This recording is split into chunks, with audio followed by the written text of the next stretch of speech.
Hello, everyone, and welcome to the Quest Collective's Chaos Take the World campaign, session 17. I'm Steve, the DM, and I'm happy to have you. So before I get into the intro, I've been alerted that I should preface that one of our players, Albert High, is mute. So for his lines, he will be sending me what he wants to say, and I will speak for him. So to get into the recap, last session, the group had made it to the lake in Taverley to try and find the mysterious Tower in the Mist, and after a long and arduous puzzle, they managed to get into the mysterious tower.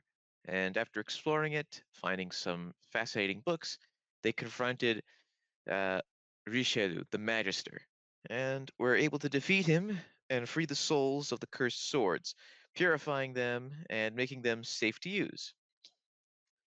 Afterwards, the group returned to Falador to speak with Sir Tiffy and found out that Entrana had requested Albert to come and take care of an important mission to be promoted to father.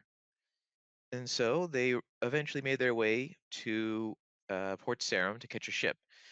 And getting there, they learned that the crypt beneath the uh, Church of Saradomin on the island had been cursed with undead, and they needed to cleanse it for Albert to get his promotion. Unfortunately, after they had put to rest, they were ambushed by a flaming skeleton, and that's where we are currently, with them fighting, with most of them unarmed, save for Frank and a large femur, as well as some magic. So I'm gonna have to ask you all to roll initiative. Yay, here we go again. And for those at home as well, do be aware that I have weather issue, and as the host of the stream, I might end up disconnecting, and we might have to end the session early, but hopefully not before the combat. That is a 17 for initiative. Very I good, got a sir. 5.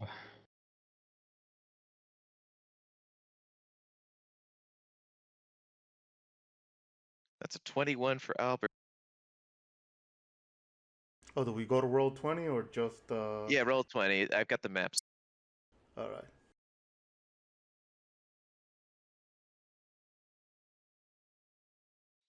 Luke crashed briefly, so let's see if everything is good on his end. Yeah, I'm chilling. God, I hate when stuff crashes. All right, roll initiative for me real quick, sir.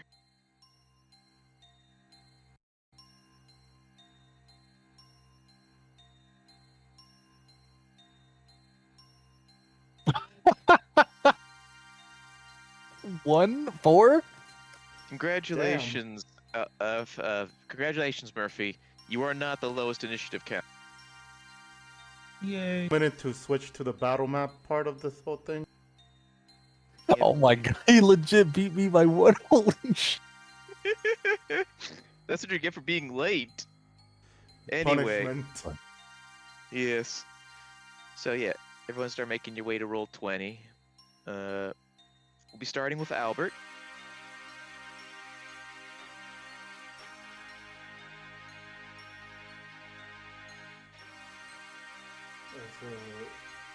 First of all, where the hell?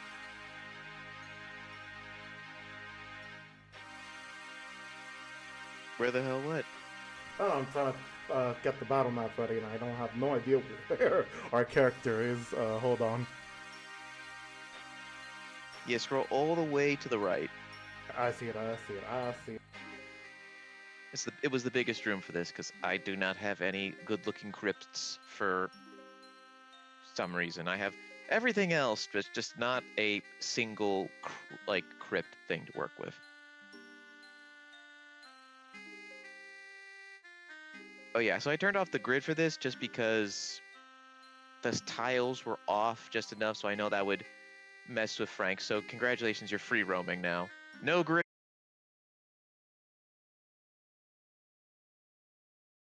1 o'clock. All right. Albert is going to do Channel Divinity. If I remember correctly, that's a Wisdom save, so give me one moment. Also, I'm slightly disconnecting for some reason. No idea why, but yeah. So that's a 23 for the Wisdom save. Albert, I assume it passes?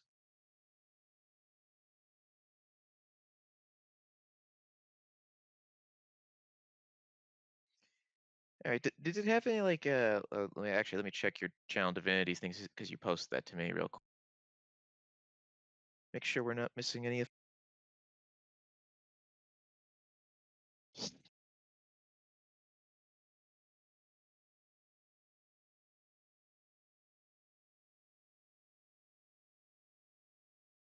Oh, thank you. All right.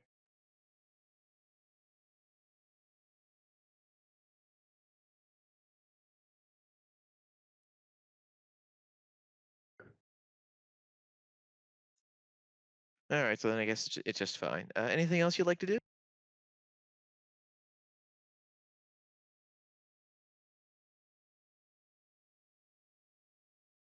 Actually, I'm just gonna move him back a little so there's a little bit more room for you guys to move around.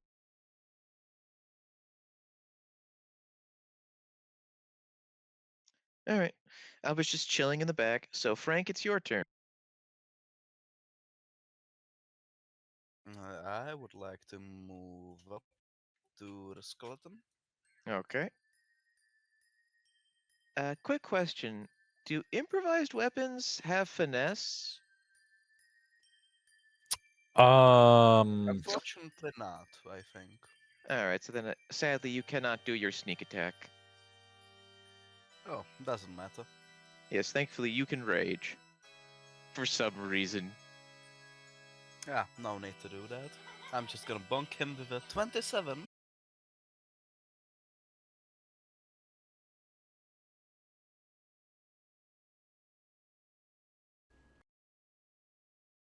Oh no.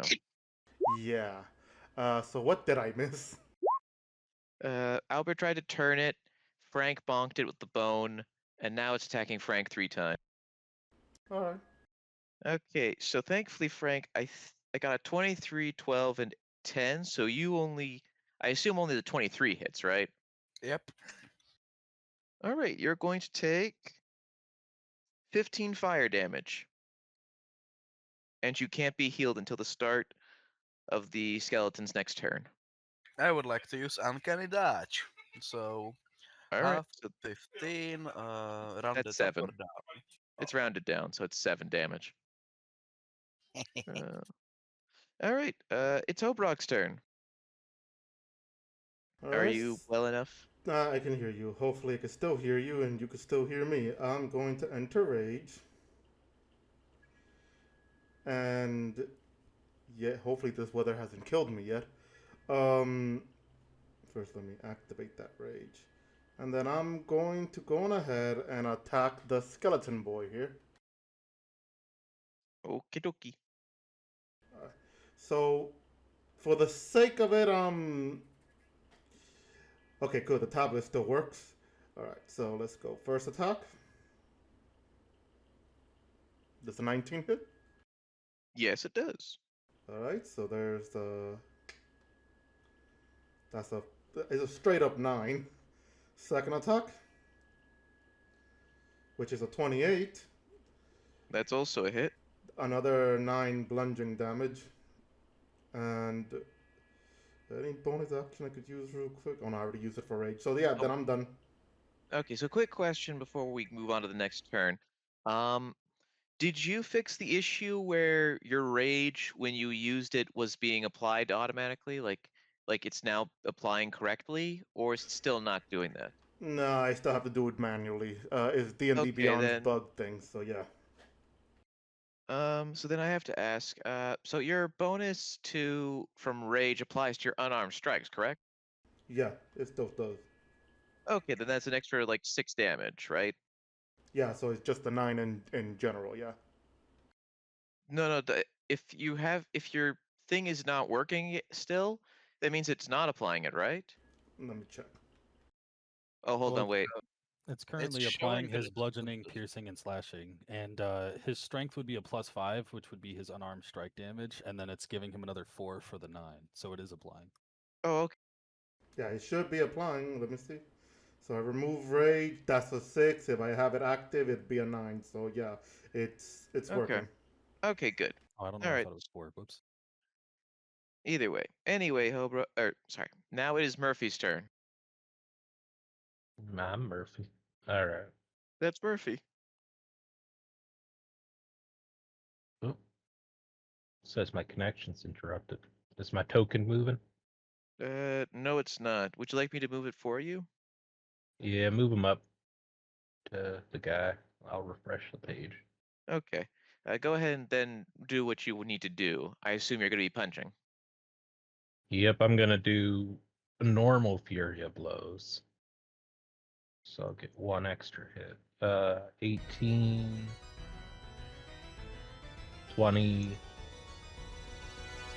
Okay, a 10 and a 12. Okay, so just the 18 and 20 hit then.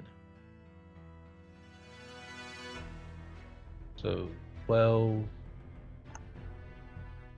and 6 damage. And then Total of I'd like 18. to move. I'd like to move away from him as well with my drunken feet. Yep, sounds good. It's not working. I moved it for you, so. Thank you. Okay, Luke, it's your turn. Just a quick question. Did we have to leave our armor with Yes. the monks as well? Armor as Yep. well? Okay. All armor and weapons. You got to keep your runes though. Oh, okay. Would the armor have included wondrous items as well, or just armor and weapons? Which particular wondrous items are you referring to? Like your belt of giant strength? Yeah, the strength belts and the health belt, amulets and such. No, and no, no. such. That stuff you got to keep. Okay, all right.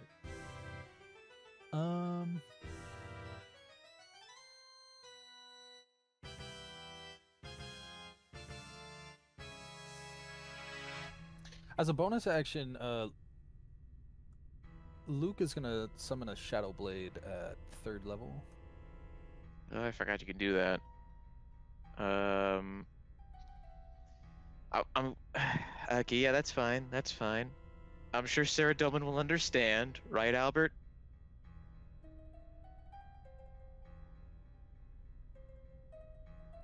I just get drop kicked. That's a no from Albert. Sarah Doman will not understand. Oof. Afraid, as Lucas, you summon the Shadow Blade, a bright light emerges, the symbol of Sarah Doman, and you are banished from Intrana. I'm kidding, of course, but that would be funny. So, anyway, carry on with your Shadow Blade shenanigans. For a second, I was like, oh no.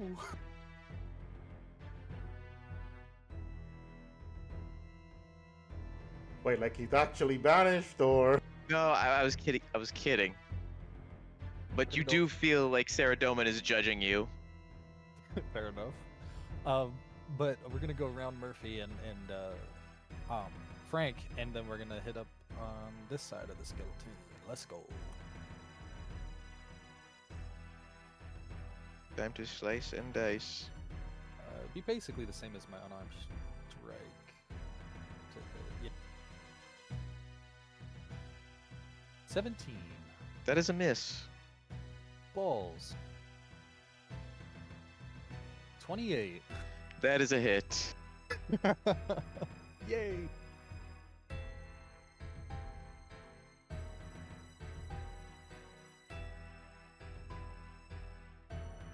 We are gonna savage that. And we're gonna Why? keep the 18. Yeah, because the 18 is what was already pretty good, man. Hey, it could have been a 20. It could have, but it wasn't. Don't remind me. Alright, I'm gonna anything action else? surge. Oh, he's going again, guy. And we're gonna vengeful these this time.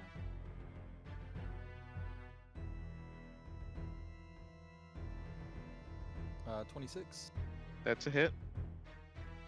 And that's a miss. Okay, so 17 was a miss, sorry. Yes. Sarah Doman is very much judging you. Shame. Bringing weapons on his island. Ka-chow. Ka-chow, that's another 18. And then I'll pass there. All right, Albert's turn, and he is going to summon an Avenger Celestial. Avengers Assemble. Yes.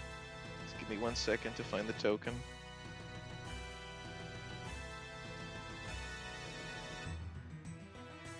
Oh, not the token I gave you? Ooh, sorry, I forgot to upload that, so... Oh, you're fine, you're fine. Yep. And Cool. now it's gonna shoot twice. Or, hold on, it shoots once. That's right. Albert, go ahead and roll your spell attack.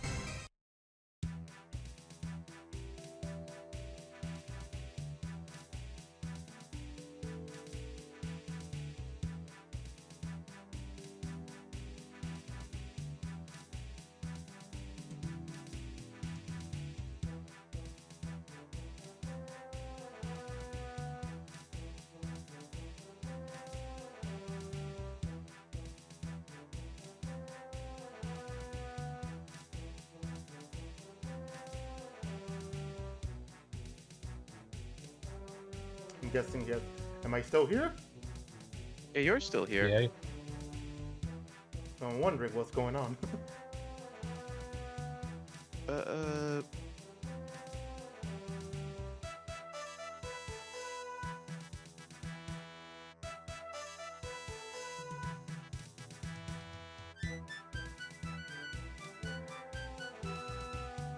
there we go.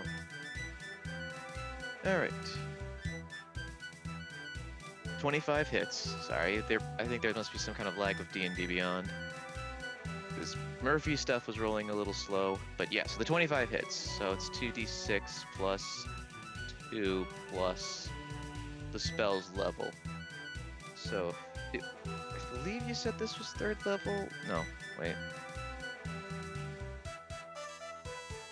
Okay, so then that would be a 2d6 plus 7.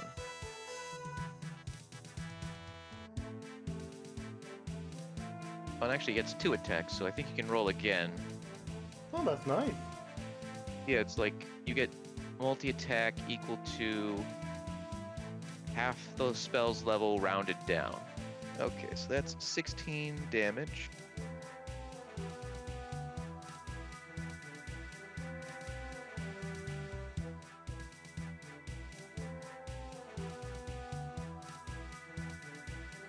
I see a 29 on my end.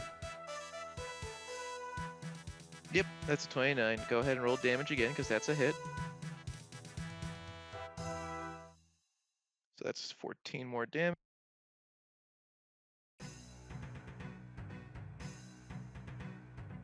Alright, anything else you like to do, Albert?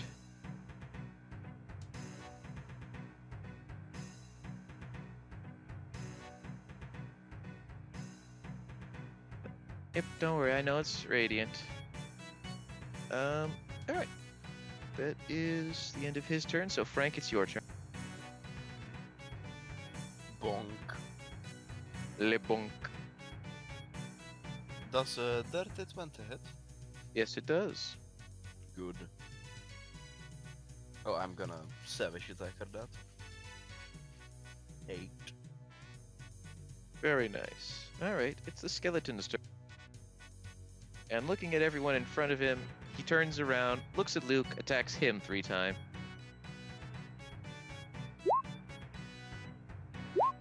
Alright, does a 24, 25, or 17 hit you, Luke? Luke. Look, it's a Luke. Yeah. You said 24. I'll shield the 17, but the others will hit. Okay, so you take a total of 30 fire damage, and you can't heal till the start of his next turn.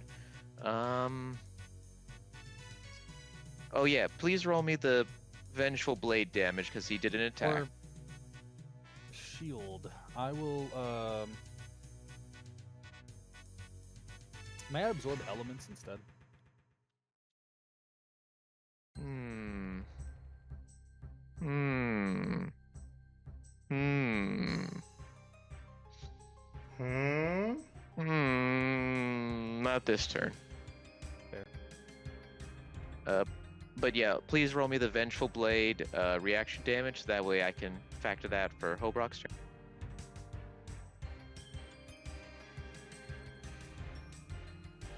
That's a 10. All right, Hobrock, it's your turn then. Let's go. Another good old punch in his stupid scald football head.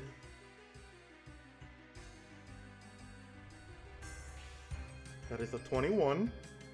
That's a hit, so that'll be another 9 damage. And then that is an 18. Just barely a hit, so another 9 damage. Alright, and then let me see if I have any bonus action to do. I got nothing at all, so that's ending my turn there. All right, Murphy, it's your turn. Okie dokie. Let us see. Yeah, let's just do one attack at a time, just because there is something important about to happen if you do hit him. Gotcha. So I'm gonna use Fury of Blows and try my first hit. A 12. That's a miss. A 10. That's a miss. A 24. There we go. That's a hit. Okay, so I'll roll for that real quick. 8 damage. How would you like to finish it? Ooh. I think a simple I punch clean through the skull to the other side. Then fragments scattered into the wall like shards. Yeah. And as you do, the body of the skeleton crumbles to the ground, the flames go out, and it just crumbles to dust. Congratulations, you won! And as you beat the skeleton, the crypt around you seems calmer, free, purified. We did it, y'all. I feel the calmness in the air.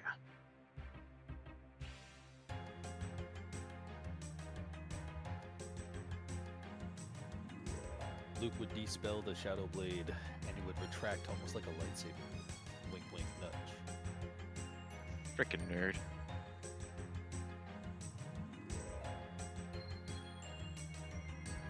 Is there still the undead banging on the other doors? Nope. You guys took care of that by Albert using holy water on some eyeballs. Ah.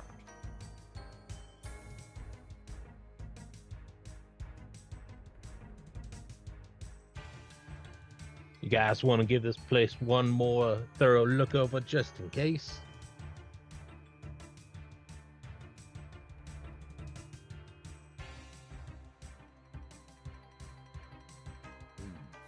Couldn't hurt.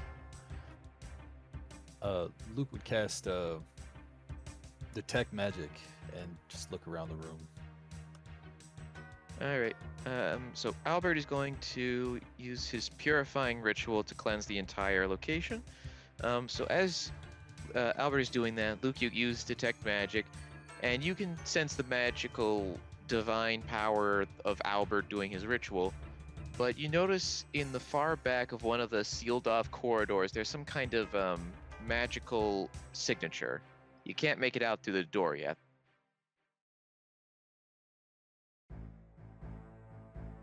This is outside the door? So there's like 4 doors, 2 on each side that lead to further in the crypts, and one of them you sense some magic down it. Ah, okay. Would I get a sense that? I mean, I probably have very limited knowledge, I think, but would I get a sense that, like, if his ritual goes off, that the magic I'm detecting would be affected by it? No, you think it's just a magical item, not some kind of lingering effect of whatever happened down here. Oh, I see. Hey guys, I think I got something over here down this doorway. We'll lead the way. Yeah, I got you. But somebody should cover Albert while he does his ritual. Don't want anything to happen to him. Hobrak, can you do that? Okay, I'm reading something Albert posted, and I'm trying to. I hope I'm doing this correctly. So, cleansing time, housekeeping.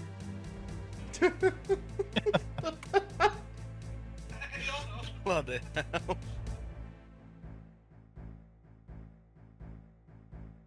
I guess Halbrock just follows behind, looking around like, what is housekeeping?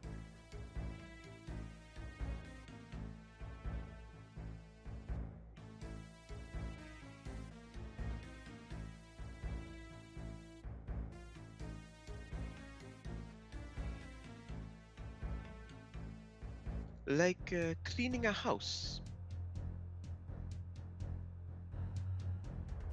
Oh. So I guess we're going down the door? I think. Didn't Murphy just ask you to watch over Albert while he's doing his ritual? That's why I'll I just did stay ask. here then, yeah. Then yeah, I'm watching over Albert then. Also, are we done with the battle map? Just to Yes, we're clarify? done with the battle map, so you can Alright. exit out of that.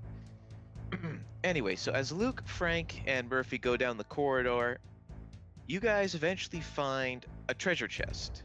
And Luke, you think the magical signature you're picking up is coming from within it.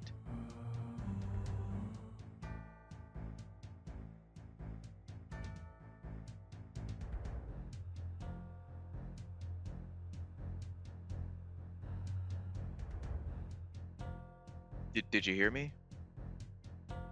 Oh, sorry, I pushed to talk. I've been talking to myself. Oops. Luke would stand there with his arms crossed.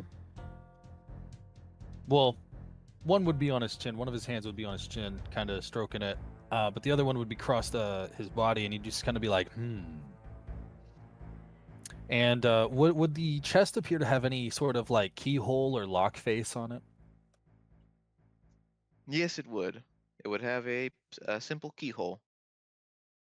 Luke would look to Frank, and he'd be like, Hey Frank, just in case, you want to see if that chest is locked, or if you can get it open?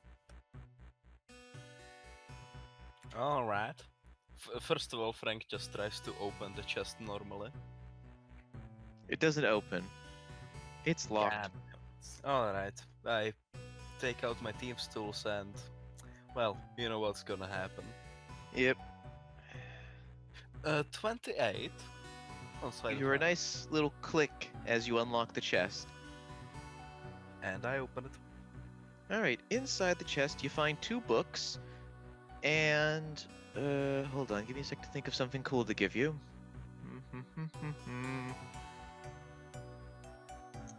A very nice looking drum. Frank just takes out the books, looks at the names.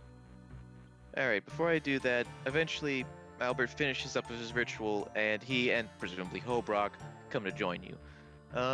And so the books, you see one of them has a symbol of a person running, basically the agility symbol, and the other one has a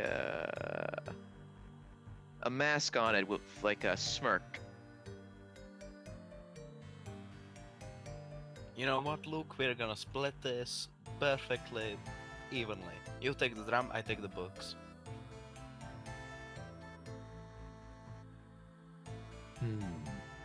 And Luke would look at the drum. What kind of drum is it? Like a snare drum? One of those like big Hmm. circular bass drums that like a marching band would have. It's like a Talking about some bongo. bongos. Yeah, hey. You know, I've always liked a little percussion. You got a deal. And he would take the bongos. Or the Very bongos. nice, sir. Yep. Bongo-y bongo. Add the. Give me a sec to remember what the name of the thing is called. It's like like the all-beating drum, or maybe I'm getting it mixed up with something. Alright, give me a sec to check the name. Rhythm Maker's drum? Yeah, that's the one. 1, 2, or 3? One. Okay. Motherfucker! God damn it! What? Nothing. We need to find a bard. Foreshadowing is alliterative. Aha! I see.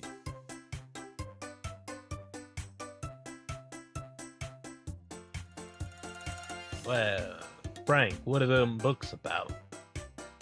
Well, one of them appears to be about running, and the other probably something like talking. That's very descriptive of you.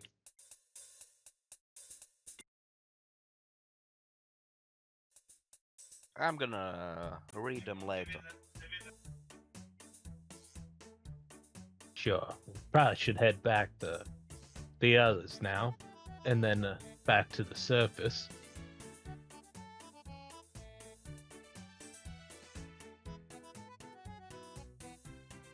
Sounds like a plan.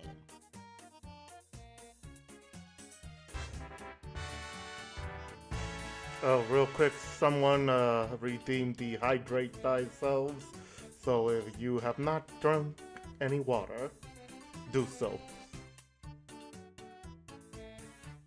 Chug, chug, chug.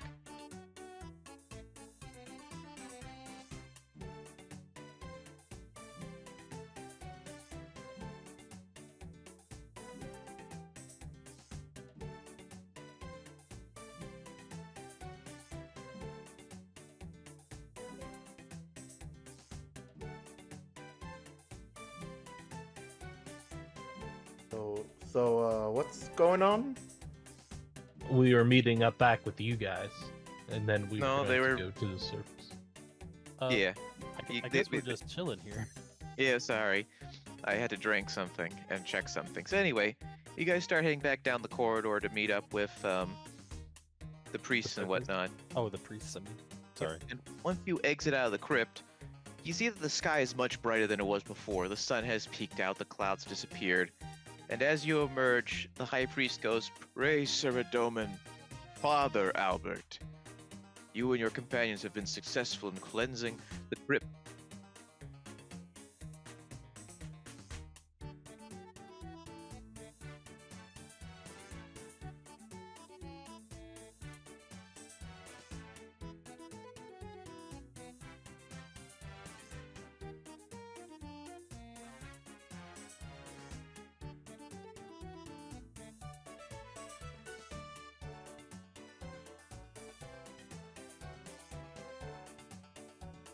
"We have cleansed it.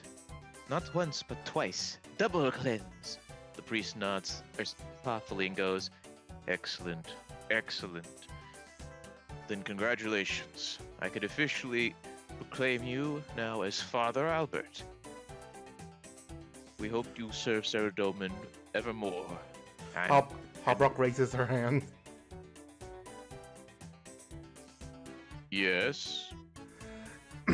Does that mean she shave head to look like other fathers? She points at the other monks that I assume are at least training as well.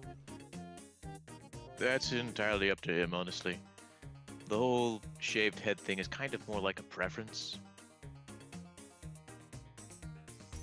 They prefer to look that way? I Yes. thought that was part of the oath.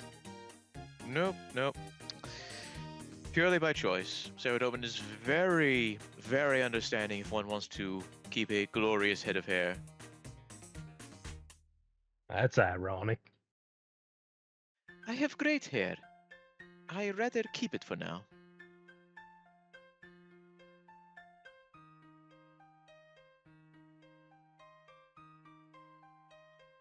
Anyway, as I was saying, but you have now officially become a father of the Church of Seradomin. We have sent a work order request to Thessalia in Varrock. She is working on your new gown. So, if you have a chance, go to Varrock and pick it up. Or send some kind of message to her and have it delivered somewhere. Either way, it'll be there for you.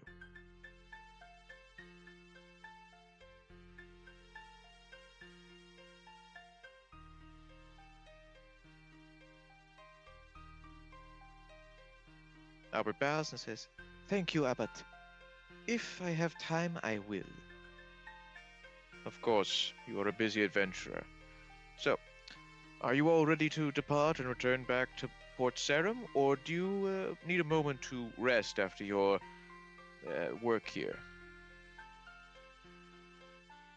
Well, that also depends. Would you be able to take us to Catherby instead of Port Sarum?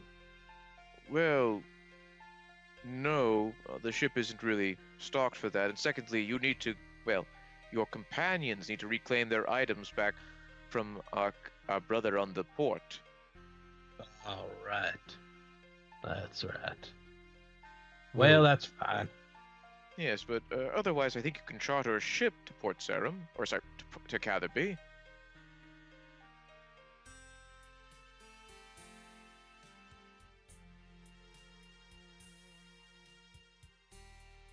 Hobrock shrugs and goes, "Let's go back to Port Serum. Me need me axe back."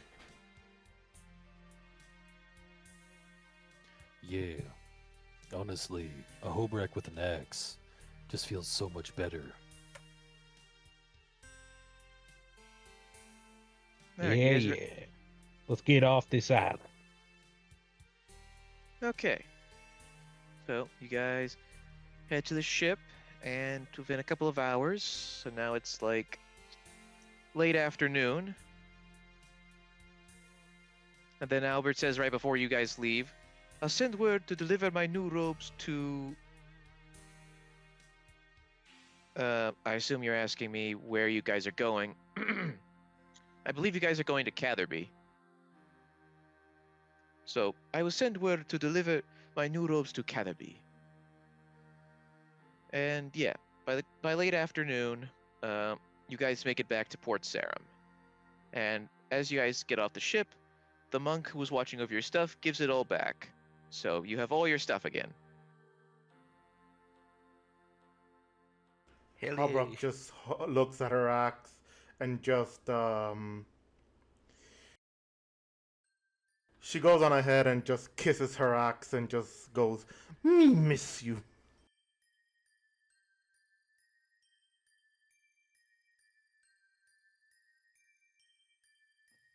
Luke kind of side eyes the scene and just kind of nods. Y'all want to spend the night here or take the ship immediately?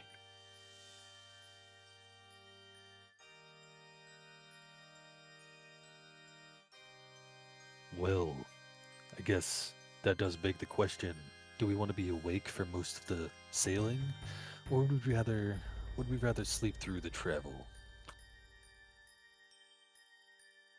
It would probably be better to be awake. If we are in a hurry, we could get on the ship and sleep there. See, Albert gets it. Yeah, but what if that there old ghost fella shows up again while we're sleeping? Then I guess we're gonna have to hunt him back. Me have instinct to being attacked. So, if we get attacked in sleep, me wake up and kill them. Yeah, because last time he definitely died. Are you sure? I was saying that sarcastically. And also, that reminds me, Frank takes out the map he got from Bob. Could we stop over here? And as you point on the map, you all see that it's that where Frank is pointing, where there's a big X, there is a it is, sorry, give me a sec to think of where I'm putting this thing. It is to the west of Karamja.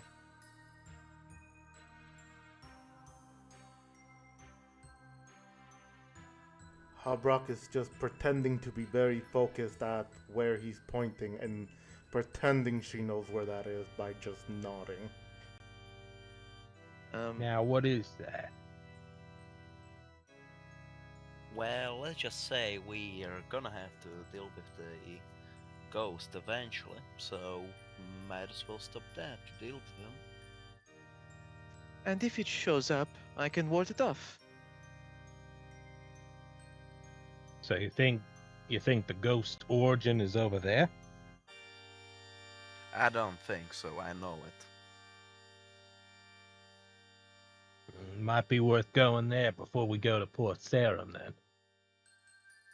You mean Catherby? Yes, I do mean Catherby.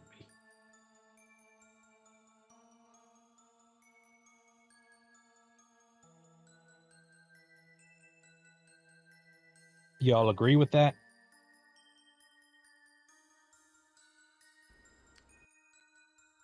Habrak shrugs. Me guess? Very insightful as always.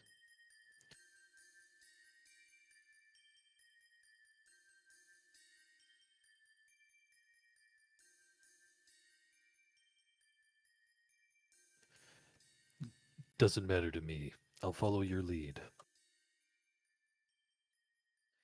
All right. So I guess, are you guys set on sleeping on the ship, or do you want to sleep in the port? Oh, yeah, actually, that's a good question. I mean, whichever goes, I agree with Albert. If we're in a hurry, we could go on the ship, and if he has the ability to ward off any unwanted guests, might as well take it.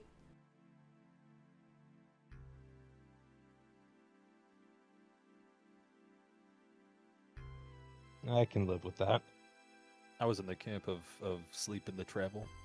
But, that's just how I am in person, too, Road trips, sleep through the road. Understandable. All right. Any objections to sleeping on the ship? Well, since I'm outnumbered, let's go with sleeping on the ship. Okay. So, just as a reminder, you charter ships through Trader Stan and his company, who is at the southern part of the dock. So, do you guys want to go there? Yes, sir. Yes. All right. As you get there, you see Trader Stan doing his Trader Stan thing and trading, because his name is Stan. And as he looks at you guys, go like, well, well, well, it was just my old friends. Thanks again for taking care of that spirit. We haven't really seen much of him since then. How can I help you folks? Oh, well, you're gonna love this then. We're going to the spirit, and we'd like you to take us. What? Yeah, we believe he ain't really gone. And Frank over here believes he says he knows where he is. So we'd like to hire your ship to go into that spirit. Allow me to reiterate that. What? Habrak goes, me got this. She gets right in front of him and gets really loud and goes, we need to go to location for ghost. Like, I mean, like, she uses the top of her lungs, like her big Yeah. girl voice. Trader Stan just kind of like tests his ears a little bit and goes like, "Okay, 1,000 gold, please." And just because of that, Hard Rock turned to Murphy and goes, "That is how you do it. See, this why me outthink you." And she turns around and she just gives him 1,000 gold coins. This time, finally learning to count a little bit. She may be like maybe 10, 20 gold pieces off. All right, go ahead and follow the ship. Go to there. He's clearly Stan is a little disoriented from being shouted out by Hobrock, and so yeah, the ship is waiting for you. And yeah, so getting on board is really easy. The ship is about to set off. Is there anything you guys want to do before leaving Port Sarah?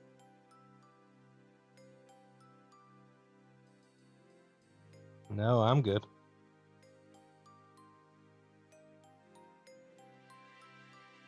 Is there anywhere I can buy a lot of rope? Yeah, there's a general store. It's so it's 20 pieces for a single piece of rope. And so how many standard lengths of rope do you want to get? First of all, how long is the standard piece of rope? What did I say it was when you snuck into that pit of the into the lair of the spider? Good question. I thought, did you say 30? 30 or 50, I thought. Yeah, I think it must have been 30 then. So yeah, each piece is 30 feet. Probably around 10 pieces. All right, so 300 feet of rope. So that'll be 200 gold.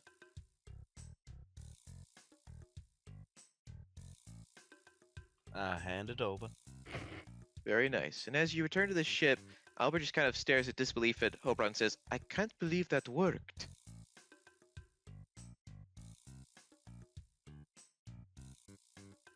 Sorry, I cannot believe that worked. Sorry. Albert's a proper man, so he does not conjugate his words. Fair enough. Brock looks over and goes, "Of course it's work. Sometimes you need to be loud." Hold up, a quick question. How old is Trader Stan? I don't know. Okay, so I'm gonna assume because she thinks all human looks alike, she goes, "Of course. Of course it worked. Look at him. He's old. You need to scream." Well, he does have a receding hairline and a mustache, so like I'm gonna guess he's like in his 40s or something. Potato, potato. Given the fact that orcs don't usually live long enough to get that old, I would assume that, yeah, he is old by orc standards. And then Albert just goes, "I guess."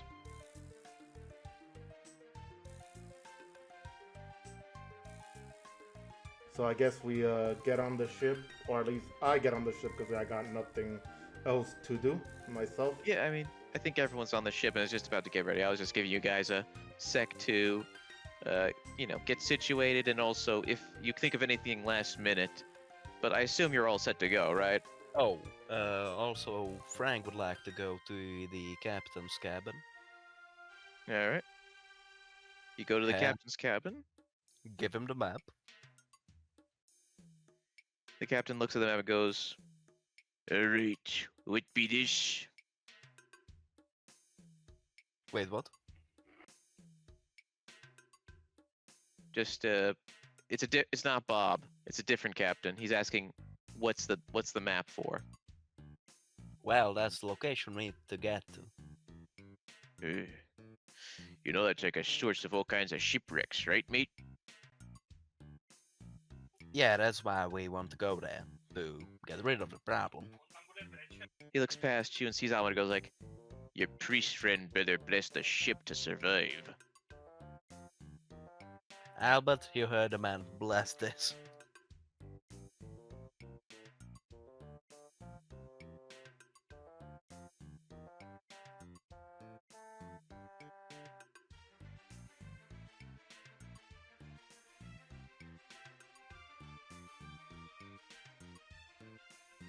And Frank would get out of the cabin after giving him the map.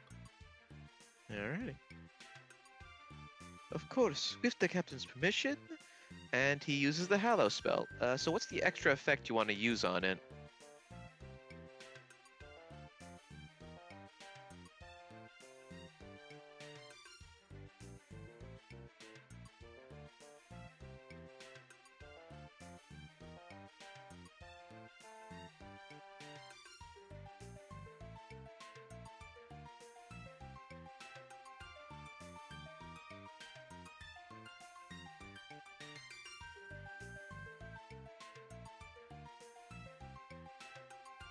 Alright, he's going to use the Peaceful Rest effect, so it prevents anyone dying from turning undead. Very handy. So now, with everything done, the Hold up, ship look. starts setting sail. Oh, Looking at the spell, you said hollowed? Hallow. Yeah, hollow, sorry. Holy shit, this is so useful! Yeah, it is. Sorry, God- continue. Yes, anyway, so the ship sails off after being blessed. And as you're making your way, night falls, and you guys all presumably go to bed. And most of you have a nice, pleasant sleep. Frank, on the other hand, your dreams are haunted by the feeling of many hands grabbing you and dragging you below the surface. And you can hear Thomas's voice go, "You think you're safe on that ship, Frank? You think that priest spell can stop me? When you're down below in my depths, you will learn true terror. And that terror is..." And then you wake up before he can finish. Sweat is condensed all over your body. Frank kind of sits there for a good minute, then just goes into the, like the not underground part of the ship, you know what I mean, like The hull? storage area. Yeah. And tries to find something to drink. You find rum. Frank takes the rum and just starts fucking drinking. Alright, roll me a con save. 13. After you finish like half the bottle, you feel incredibly sick and incredibly drunk. But that's just the way you like it when you have your rum. After getting into the good part of being drunk, he just goes to bed and tries to sleep again. And strangely enough, you seem unaffected by whatever had woken you up before. Almost as if the rum is protecting you. Wait a minute. Is it this type of rum? The one that I know of? What? Sorry, say that again? Is this brain death? It might be. Oh, you lucky bastard.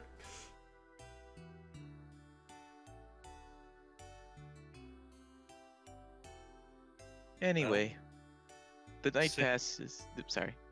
Yeah, since he's not affected, he sleeps peacefully. I hope.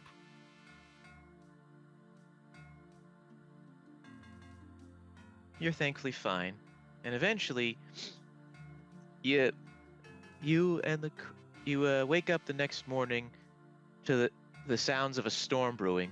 Thunder crackles above your head, but the seas are still pretty calm.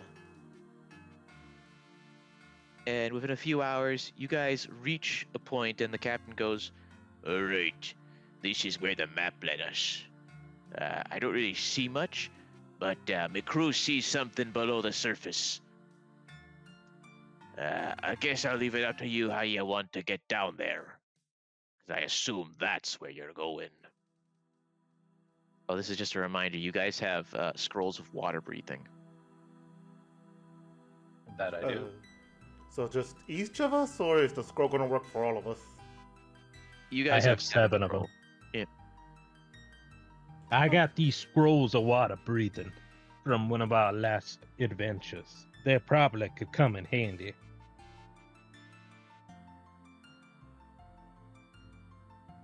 Then let's go! Cast spell! Let's go in water. Word. Do I have to know magic? Use these things? Thankfully, no. Okay. Well, I'd give everyone 1 scroll. Yeah, you're basically Boruto. Get to use the little ninja tools. Yeah. Gotcha. So you've become the very thing you swore to destroy. I'm a ninja now. Believe it. Anyway, so yeah, basically, you read the scrolls, and each of you are now under the effects of water breathing.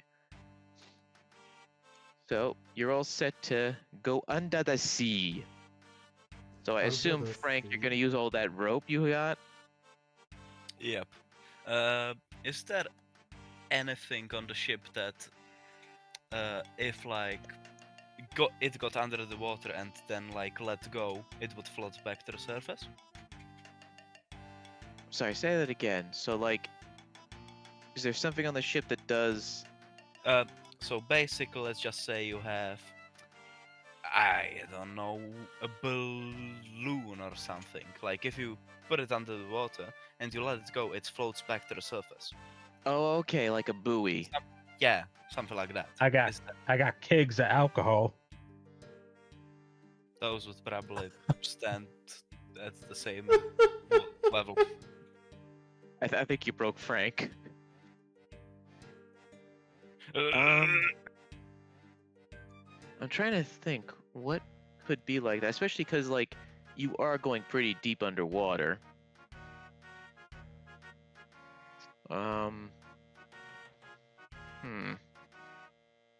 Yeah, let me quickly consult a wise sage.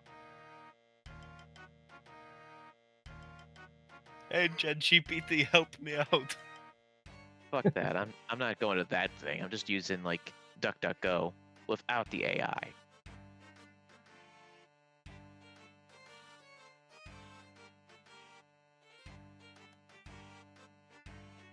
Duck, duck, go.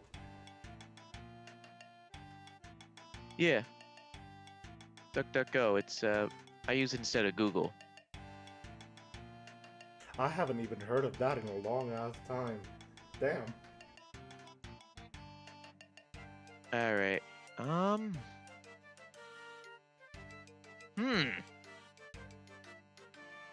Surely they have a buoy on the ship. Yeah. Let me just check how buoys work.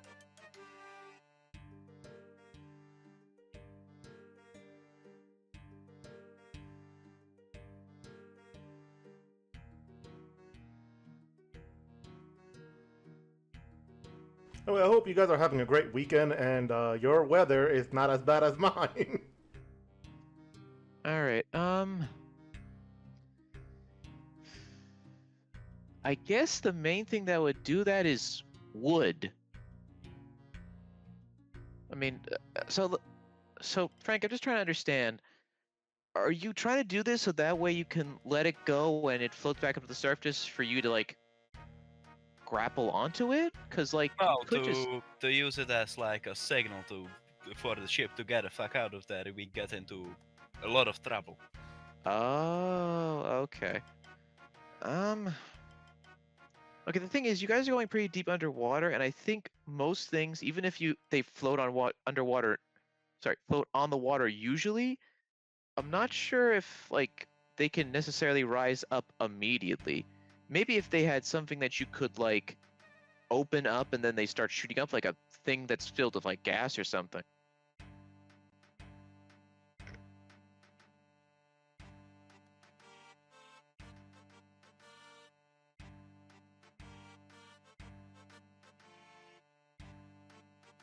and I don't know if a pirate ship or a sailing ship would have that. I'm just trying to figure out, what are we trying to do? Frank wants something from the ship that he can tie to the rope or essentially release back up to the surface so the crew can know they have to get out. Yeah, the laws of physics is not going to allow any of that. Yeah, I think we're a little too far back in time to have that kind of development in science. I mean, rope is one way we could use it. Yeah, but the rope is already going to be tied to the ship for you guys to get down there. Alright, cool. So then, we just gotta swim back or run back, whatever the hell we're gonna do to get back to the rope, pull on it, and have them just heave ho.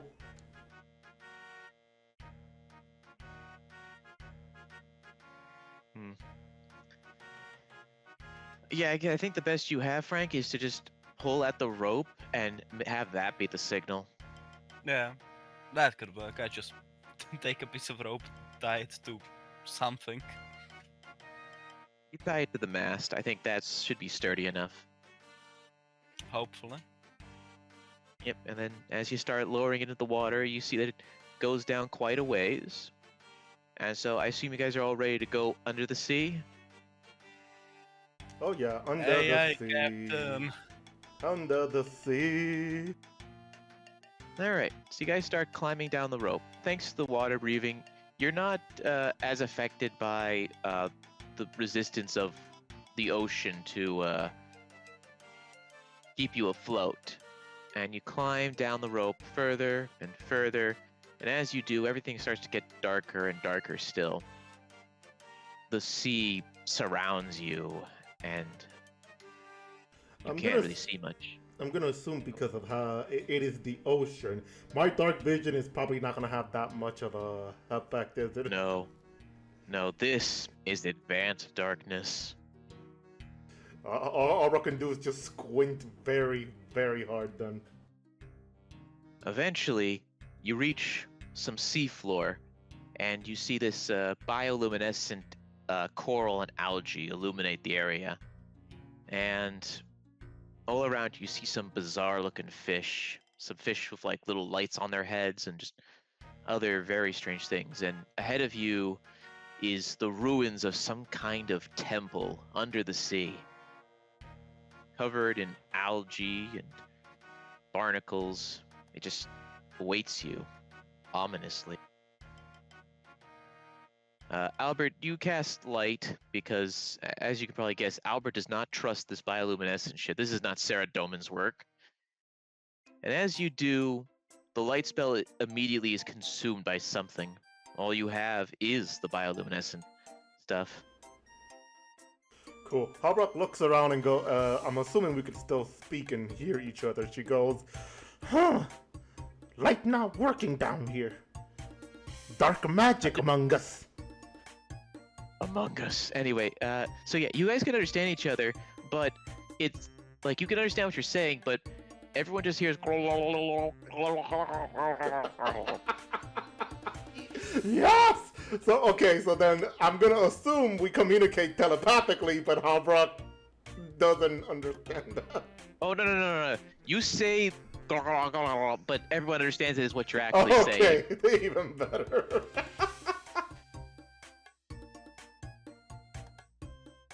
This place is ominous. Frank, you lead the way since this is your buddy. Alright. Frank just readies his scimitar. Alright. You slowly approach the temple, and as you do, it makes you feel uncomfortable as you get closer. And as you do get closer, you also notice that along with the algae and hidden beneath it, you see some kind of black stone carvings, what's the word for it? Kind of wrapped around the stone of the temple. And you see that they terminate in some hands grasping at the temple itself, almost like it's holding it down, bringing it to this level. Hobrock goes to poke it. Are you sure? Hobrock, I mean, it's a black stone. You said, right? Does she? I don't think she encountered anything, or at least she would recognize something like that. Then roll me a wisdom save. All right. I'm clicking the right one, right? Yes, I am. Okay, that Yes, is you are. a 15. All right. As you touch it, Hobrock, the world around you disappears. You're surrounded by an inky blackness, and for a moment you can't breathe. And then that's when you see them. Black stone hands. They grab at your arms and hold you down and start dragging you below the surface. And all around you, you see your friends' hollowed out faces, and they all look at you and go like, "Do you really think you can save them, Hobrock? You cannot. Time is a spiral that leads on into eternity, and then you wake up and take 25 psychic damage."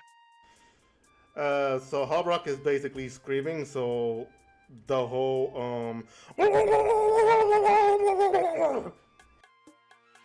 as she like flinches back, removing her hand from the stones, and she just gripping on her axe tightly and breathing heavily.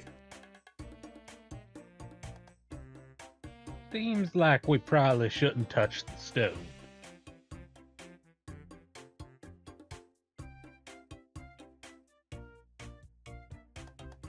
That sounds smart.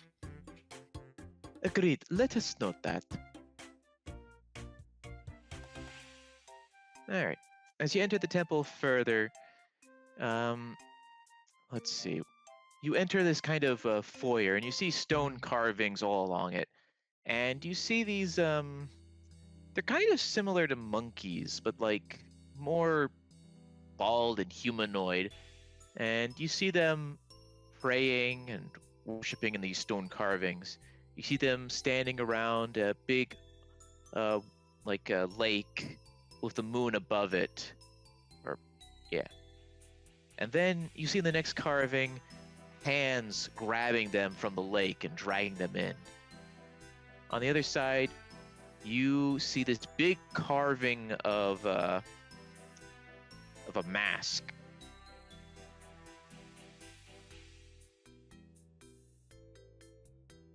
And it looks a little like... I was just gonna ask, how does it look like, because you like paused for like 5 seconds. So. Albert, roll me religion. What on earth has your friend been into, Frank? Why are there worshipping monkeys down here? All right, with that 14, Albert, you're not sure what this is, but you could definitely tell there is some kind of religious fervor for this, but almost a kind of fear mixed in with the reverence. Almost as if they're both in awe of it and scared of what it will do to them.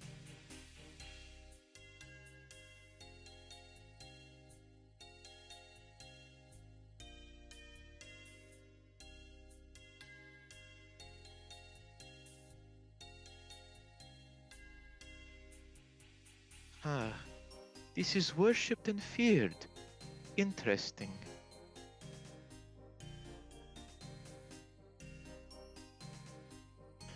That that reminds me of Big High War God worship. He punish you if you no follow how he does this.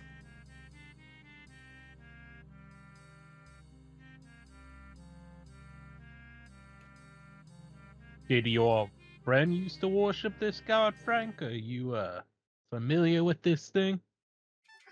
No, before he was just a normal fucking guy. Maybe after he got into the depths, it could have grabbed him. I want to say something real quick. This is like the perfect opportunity that we're underwater and Sea Shanty 2 is playing. Ba-ba-da-bum, ba-da-ba-da-da, da-da-da-da-da-da-da-da. It's the vibes perfectly. Everybody loves learning about elder horrors while underneath the sea. This jaunty tune is filling you with dread. You better flee. Amazing. 10 out of 10. So Frank, what are we looking for here? Because the sea monkeys are starting to creep me out. His body. Well, does anyone want to see if the monkeys are friendly? Okay, these are stone carvings, Murphy. Oh, they are. Not My actual bad. monkeys. Gotcha. This whole place is freaking me out. No. The no is obviously in response to asking the stone carvings if they're friendly. Well, let's try not to touch anything that's not the body. And I'll start walking around to see if I can see like a human corpse anywhere. You find several skeletons, and you notice that they're kind of all in this position where they're just holding their necks like they were suffocating. Well, that makes sense. We're underwater. Yep. You also notice that their spines are kind of crushed, as though something was choking them, like around the where their neck was. Never mind. Frank, are you able to tell which skeleton is his? Well, from the vision I had, it probably could have been on an altar. And there's an ominous passage leading further into the temple. Wonderful. Foreshadowing is a little advanced. I love that Right. line so much. Frank, you're leading the way deeper into the unknown temple. That I am. I will cast a rite of rest first. I assume that's like a specific spell, or you're just going to go around praying at them. Okay, he's just praying. Yes. Pray another god's blessing in this creepy other evil god's temple. I'm sure he'll like that. Albert, while you feel Saradomin is trying to help you, you're not sure he can reach you down here. This is beyond his realm. Better than letting them suffer. And impossible. What is impossible?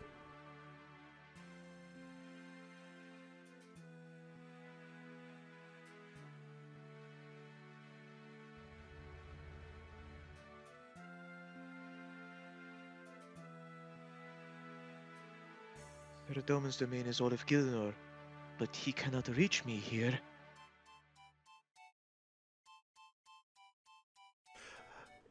You could probably tell that Harbrock is a little bit spooked by this. And she goes, that means evil god may be stronger?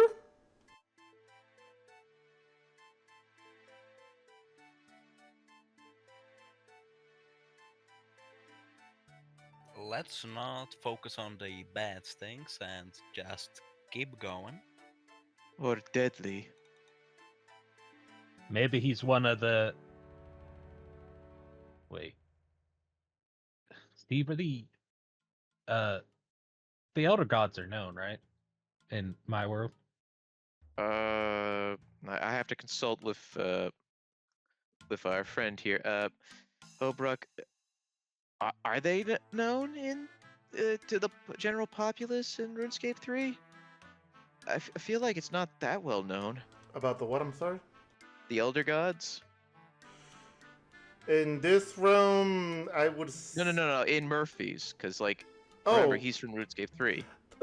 Yeah, it would still depends on when he got transported to old school RuneScape timeline. But if it was, to his knowledge, from the last time I could heard him say, was Bandos dying. So that means he was probably sent before the Elder Gods' Well, knowledge. actually, it was after the duel arena became Het's Oasis that he started going to the rat pits. Then the question would be, would he pay attention to any of that shit? Yeah, I mean, which that's kind of. I mean, that's kind of big news, isn't it? Yet you don't know half of the shit in the Gielinor. I keep up with public knowledge. Anyway, you guys all see you all see Murphy talking to a nearby wall as he's debating with someone. Some ominous voices in his head, I think.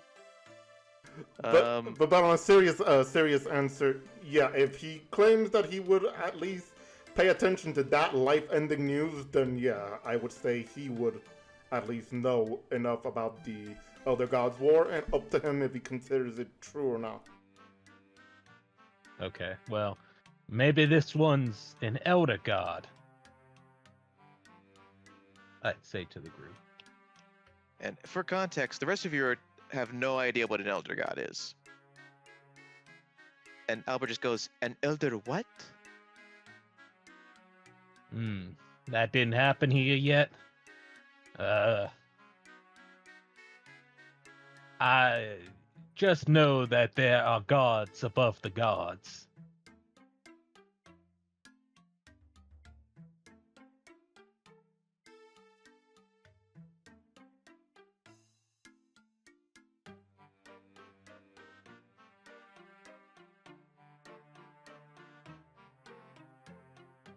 You need to stop drinking. Yeah, that's what it is.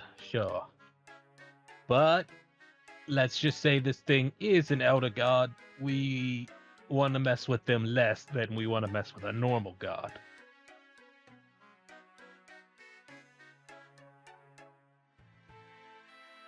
So probably don't do anything to provoke this thing. But we in his temple, and we trying to save Frank's friend. Isn't that provoking? Anything other than that. We should probably do that fast and then get out before maybe it notices.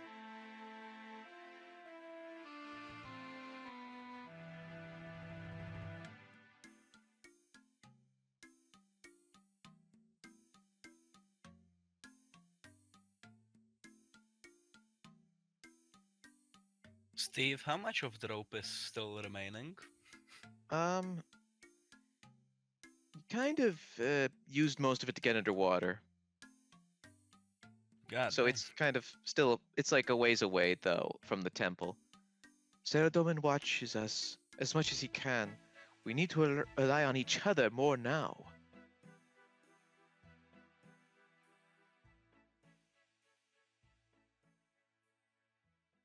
We better hurry then. Frank, lead us down the ominous path. Faster though. Frank like speed walks. Making your way downtown, walking fast, faces pass and you walk faster. You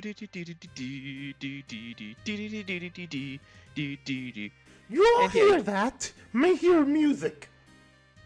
Yes, but what you hear is a more corrupted going like.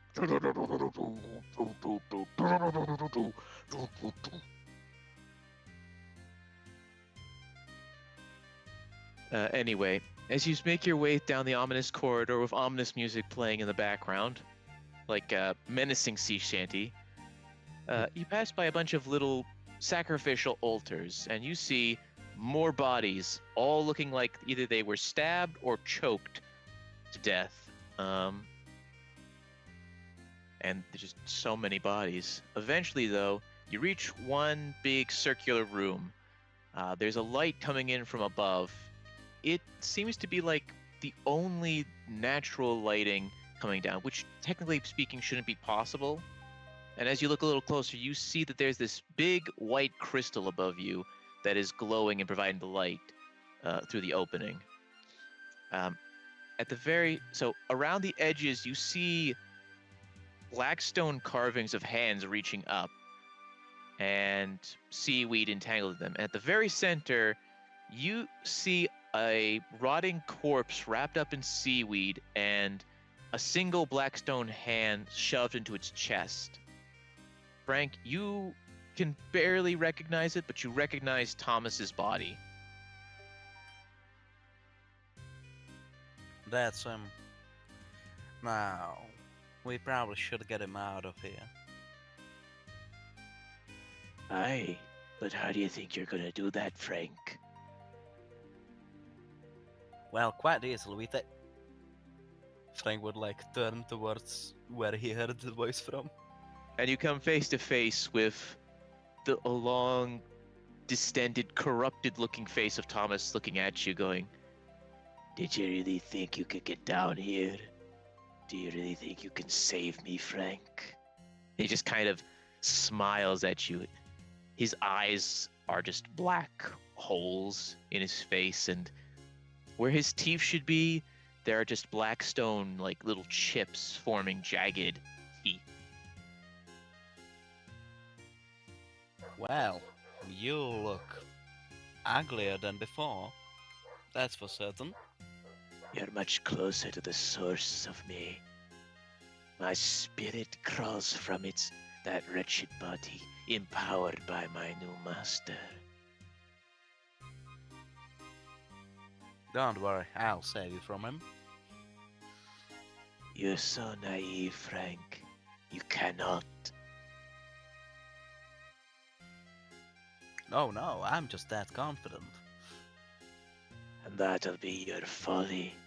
You'll be joining me in these depths, Frankie boy. And together, you'll be part of my crew. I'll be the captain now. And you and your friends will be my ghost crew. And we'll also be taking that ship above the surface once we're done here. That ain't happening, and I would like to attack him. All right. Roll a hit chance. 25. All right, that's a hit. Roll damage. Also, is there any way where I can roll the 1d8 psychic, or should I do that as a custom roll? I think you gotta do that as a custom roll. That's what we God damn got. it. Yeah, I know. 17 in total. Okay, you notice that while the psychic damage of the sword works fully, you notice that your sword slash doesn't do much. Hold on, give me a sec to calculate this real quick. So it's 6 plus... All right, everyone, roll initiative. Hey. Woohoo. 15.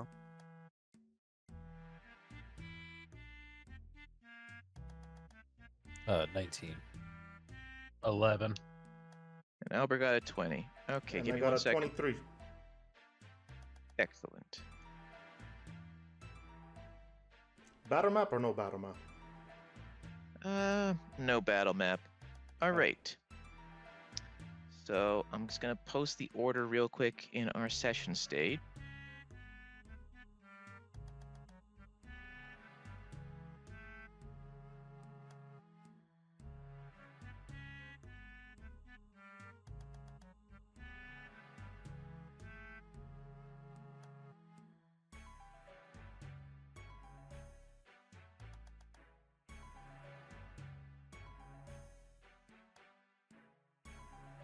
All right, we'll be starting off with Holbrook. Then it's going to be Albert, Luke, Frank, Murphy, then finally Thomas.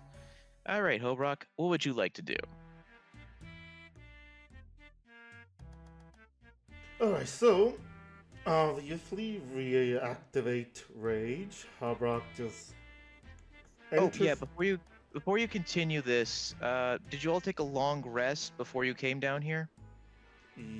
I did. I forgot. Okay, you did. Yeah, so everyone besides Holbrook who actually remembered, take a long rest. Okay, just did. Yeah, cool. All right. Anyway, Holbrook, continue with what you were doing. So you rage. Alright, so I enter rage, and I will go on ahead and hit our target with. I wanted to do it with reckless first, so I'm gonna roll again with advantage. which ends up being a 30 to hit. That's a hit. Alright. So let's go gambling. So there's the first, which ends up being a 19 slashing plus frenzy attack, which is a 7. Alright. That's 26, but you notice that the attack doesn't do that much, so it only does 13. Okay, that's fair. Seeing that, Harbrock continues either way. And just this time goes with normal attack. Let's go. I rolled a natural 1 and I got a 13. You miss. That was amazing. Okay. And then after that, I end my turn there. All right. Albert's your turn.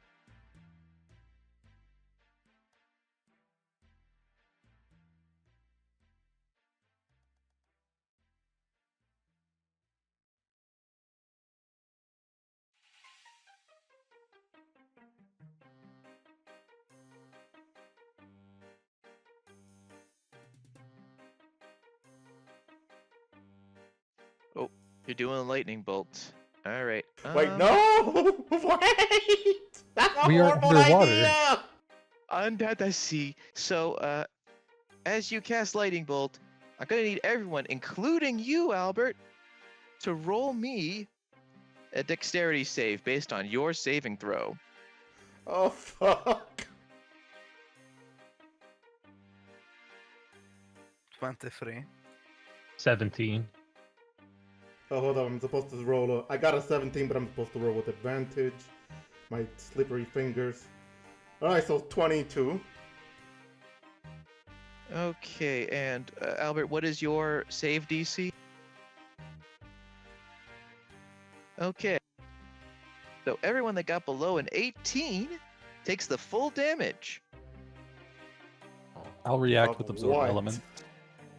33 lightning damage. God fucking damn, so that's, halving that, that's what?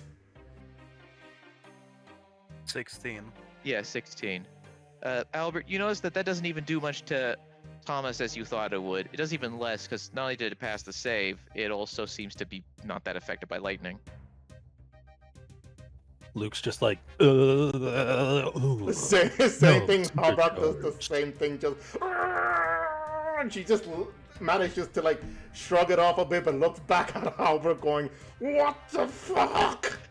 You know, I'm noticing a trend, because this reminds me of one of our previous campaigns when a certain someone's character was also casually lightning bolting my character from behind. Albert, God, did is they this not payback? teach you basic science in your goddamn monetary?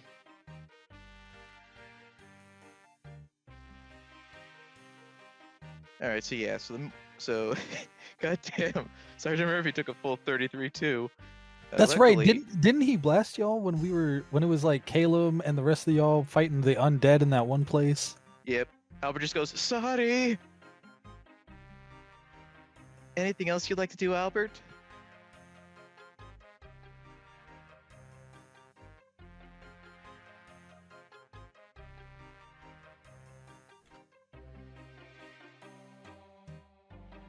Mass healing word. At least he's making it up. Oh, he's Yep. doing more than making it up.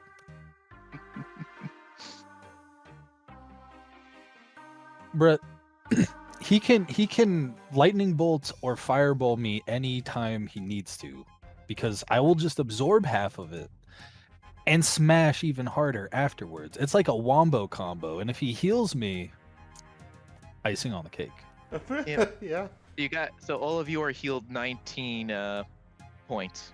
Wait, all of us, or is Murphy yeah, that's the question. not Are included? you healing Murphy, Albert?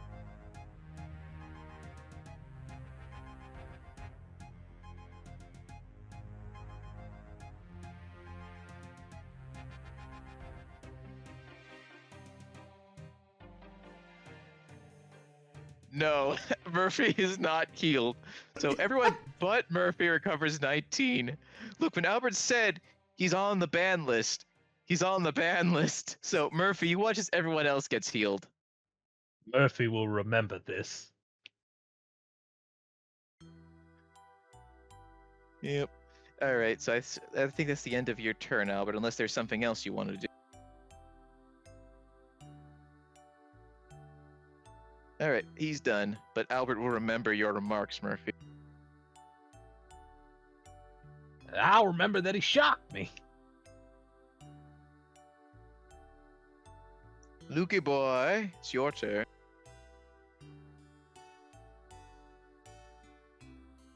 All right. We're gonna jump in, running up to this dude. Well, swimming up to this dude, moving up. You're moving like a normal person. Oh, okay. We're gonna walk up to this dude, and as we're doing it, we're gonna bonus action into that Shadow Blade. Cool.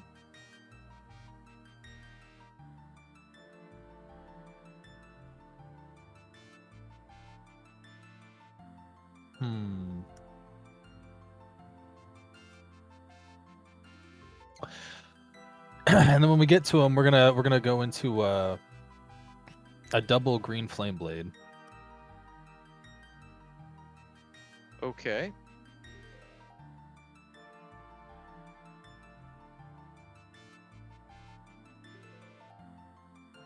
Uh, 19. That's a hit.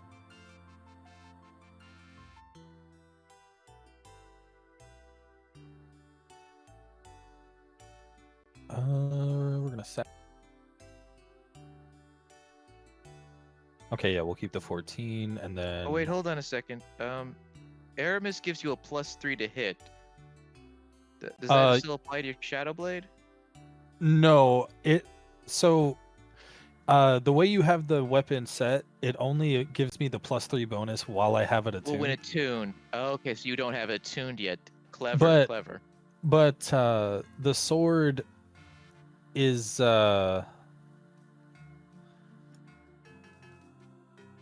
its accuracy is what my Shadow Blade should be without like any bonus, right? All right, cool. All right, I just wanted to make sure that's all set. All right. Yeah, so sorry about that. Yeah, so yeah, the Yeah, accuracy is what it should be. For the Shadow Blade. It's Yep, just rolling as 14. Aramis. Yep. So 14 psychic damage, and then roll the green flame one. Yep. Damn, max dice on that. Unfortunately, you watch as the fire does barely anything to him. Oh. Oof.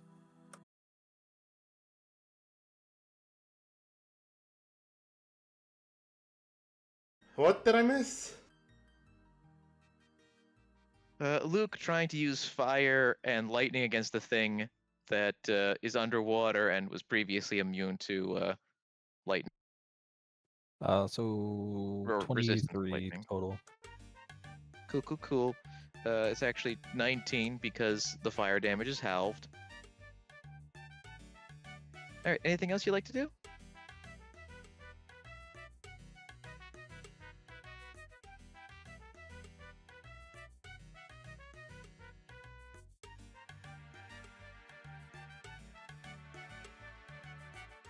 Luke, anything else you'd like to do? Oh, sorry. Yeah, I said we might as well action surge and then go for these attacks, but he's not resisting the psychic damage from the Shadow Blade, right? Nope.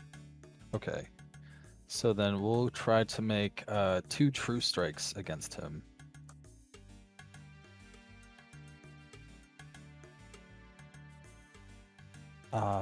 Snap, I don't have anything that pulls for... Hold on.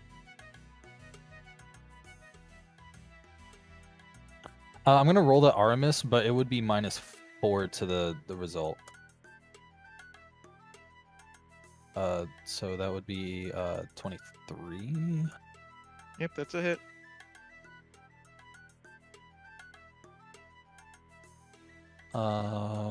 And then bam. And what kind of damage is that True Strike? It's radiant, and I believe Aramis has a bonus damage to it, doesn't it? only while attuned. And I'm hitting with the Shadow Blade. You know, it's like, oh, okay, so that's the Shadow Blade. Okay. That Wait, hold on. 11. Then why did you roll Aramis's damage if it's the Shadow Blade? Ah! Thank you. Ah, thank you.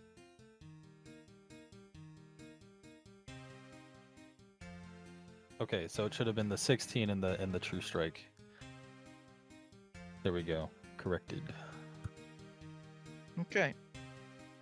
And then I think you have a second attack because you're action surging. And so the psychic would also be made radiant. Oh, really? Okay, that's cool. And that would be a 14. That's a miss. Balls. Yep, you just slice through thin water.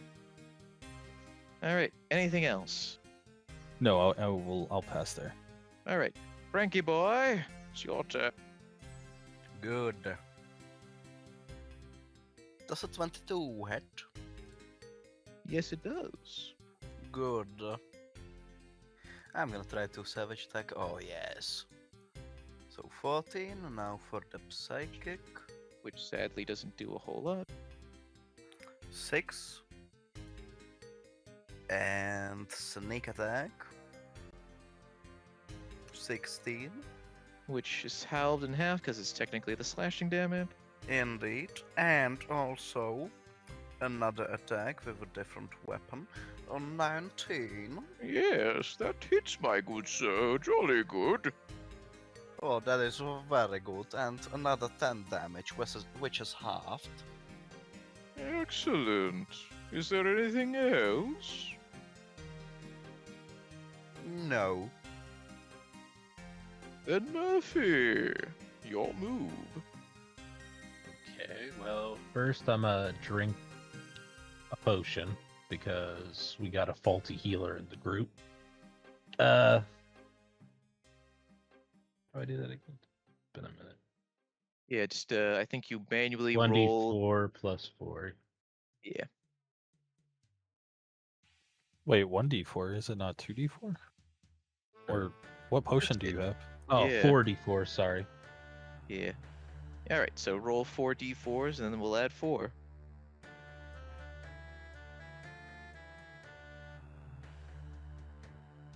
$14. Okay. Now you gonna start punching? Yep, I'm gonna go up to him and I'm going to do my enhanced Fury of blows.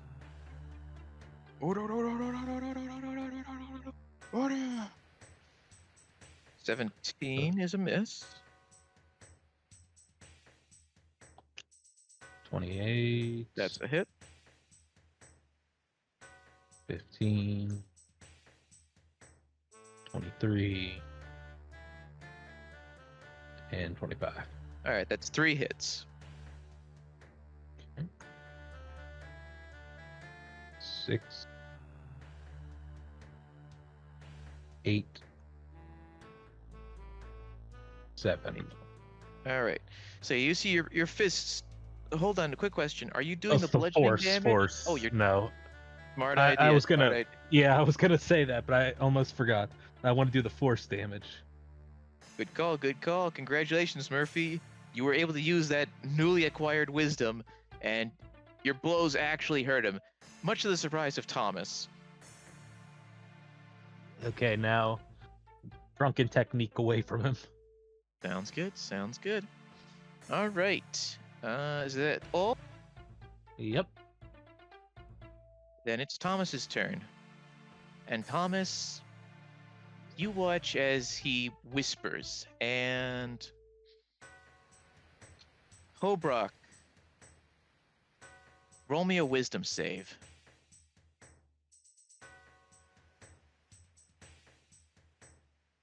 Hobrock, did you hear? Okay, there you go. Yeah, I'm rolling, and I got a natural 20 for 22.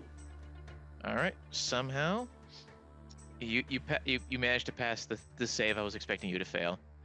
In his fear, Offensive?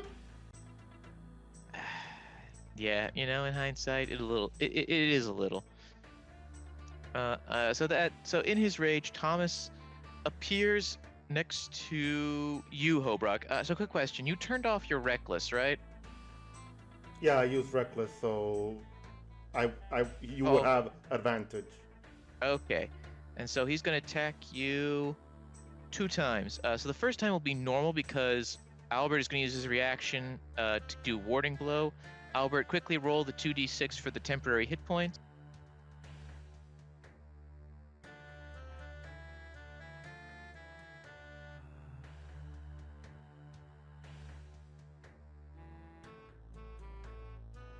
All right, it's a 10, so that obviously misses. So you just get the 2d6 temporary hit point, and then it's What's the temporary hit point? so it's 8 plus, yeah. and then his wisdom modifier. Does a 25 hit? 25 hits, yes. All right. Wait, what You is take- his wisdom modifier? Because I believe it should be his, isn't it? Yeah, it's his wisdom modifier that's added onto it. Hold.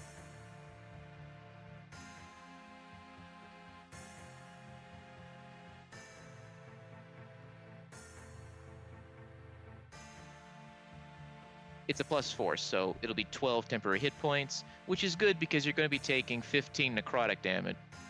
Ouch. Yes, and you also see Thomas heal himself a little.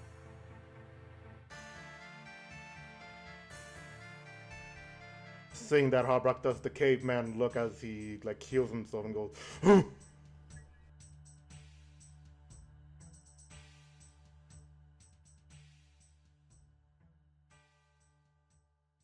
All right. That ends his turn, so it's back to Hobrock, correct? yeah, I believe so. Yep, it's my turn. Harbrock turns to him and attacks him once again, going using two reckless for 2 different effects. Wow, my throat. So the first one, let's go gambling. That is a 29 to hit. That's a hit. Let's go. Boom. So that's 14 slashing plus. Oh, don't forget the savage. You have savage attack, remember?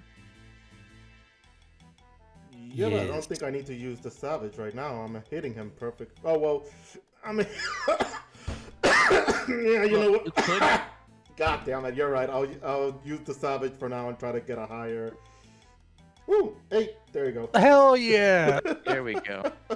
Like you had a point. I did roll low. So all right. So savage. So it's a 19 instead of a originally 14, I guess. So I used the frenzy.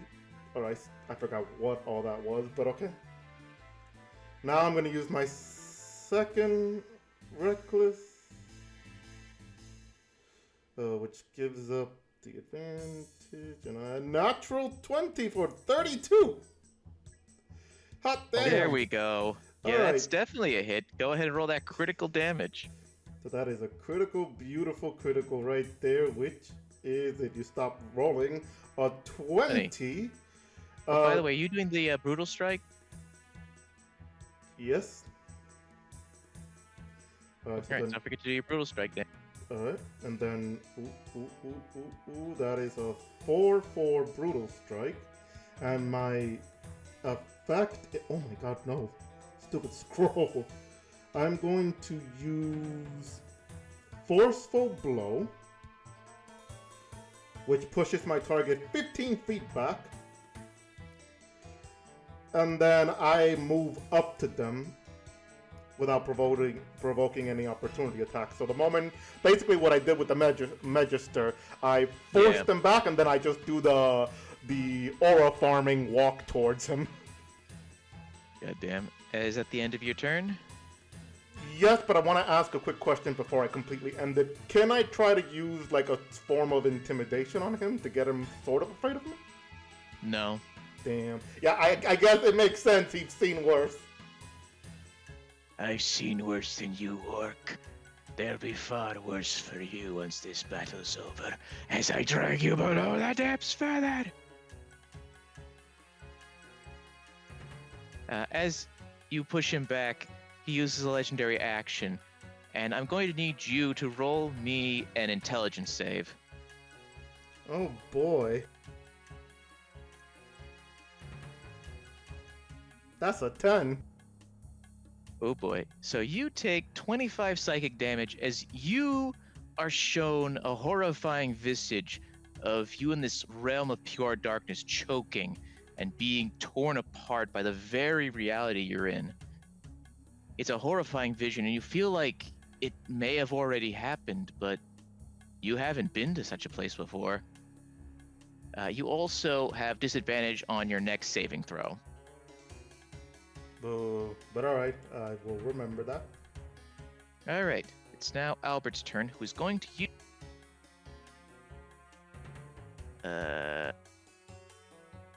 Radiance of the Dawn for his Channel Divinity. So he's gonna. Okay, so I need to do a con save. So he holds up his holy symbol and blasts radiant light. However, Albert, you notice that your holy powers aren't as strong down here, so he has advantage. And he passes. So he only takes half the radiant damage. So go ahead and roll your Radiance of Dawn damage. Okay, so he takes 10 radiant damage because he passed the roll. Anything else, buddy?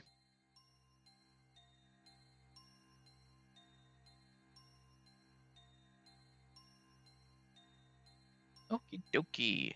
All right, it is the Lukester's turn. Oh, it's not Albert's turn? Albert Oh, just wait, went. was that just his? Oh, oopsie. Yeah, Albert is doing us a favor and sending me what he plans to do in advance. Gotcha. Alrighty, how far away is he from me now? 15 feet away. Okie doke. Well, we're just gonna move on up and try to beat him down with some true strikes. Accuracy is -4. 22. That's a hit.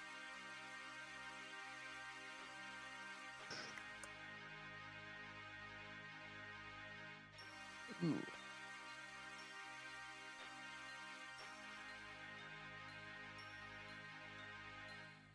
All right.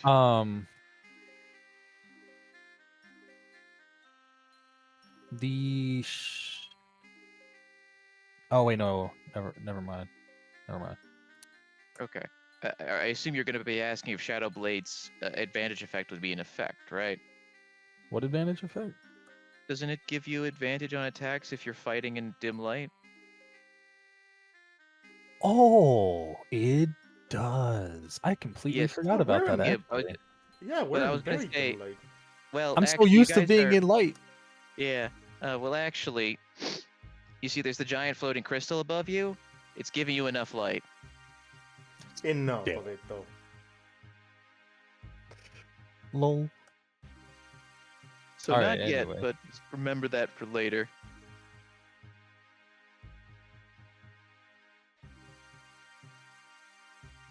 Well, alrighty then. So that's 26 radiant, and then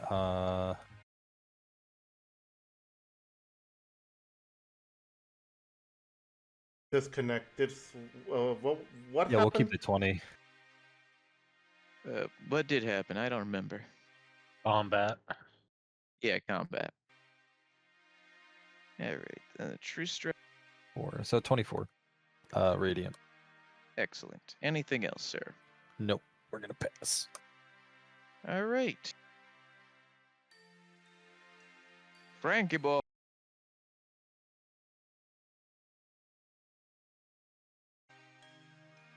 I'm sorry. Once again, I disconnected. The weather is really bad down here. What happened? Frank is attacking now. 12 damage from sneak attack. Yeah, Plus, thanks. Second does attack. 16 hit? 26 hit? Yes. Don't say it's 16, man. Anyway, I think we might need to end things after this combat since our friend here is having connection issues. Very Yeah. much so. But I think I can fix it in a minute. I could probably. What I'm gonna have to do is end the stream real quick, fix something in the settings, and then come back. I should be able to have that fixed. But the stream might not be in top quality, but it won't be in worse quality either. It'll be standard. Okay, so do you want us to stop here for a second? No, keep going. I Okay. found a way to keep it stable for now. All right, Frank, is there anything else you'd like to do? No. Then it's Murphy's turn.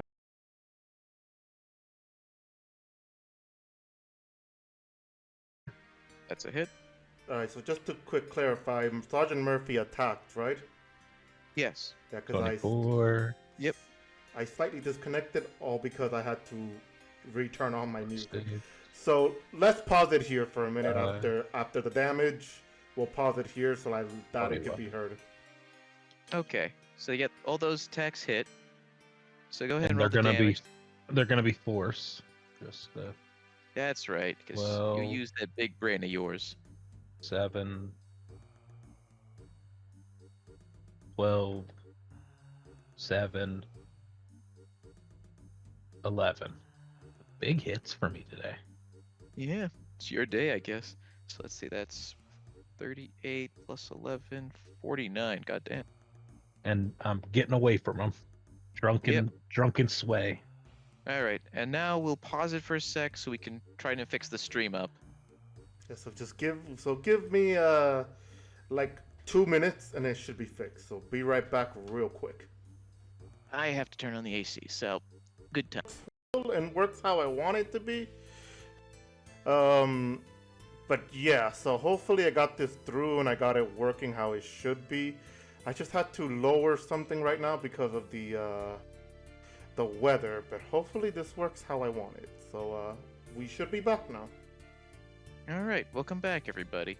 So before the break, Murphy had managed to land a lot of good blows on Thomas, and as he finishes that last one, you see Thomas just float back a little, and he looks stunned. You don't think this will last for very long, but he's been stunned out of combat for the moment. What do you guys want to do?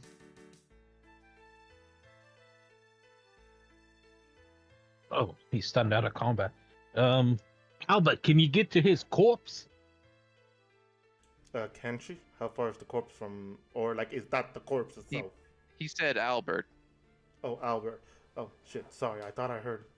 Yay, my hearing problem is back. It never left.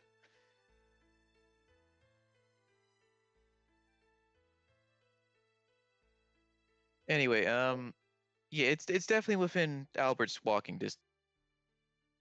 We gotta disturb it. I know Saradoma can't do real good down here, but maybe, he could try a little harder. All right, so you run up to the corpse. So the main thing you'll notice is that it's definitely one of those waterlogged corpses, and it's very gross looking. But the main thing you notice is that besides the seaweed wrapped around it, the main thing holding it down is the black stone in its chest, grabbing. And as you get closer, you can see it's grabbing onto his heart. What do you want to do now that you're next to it?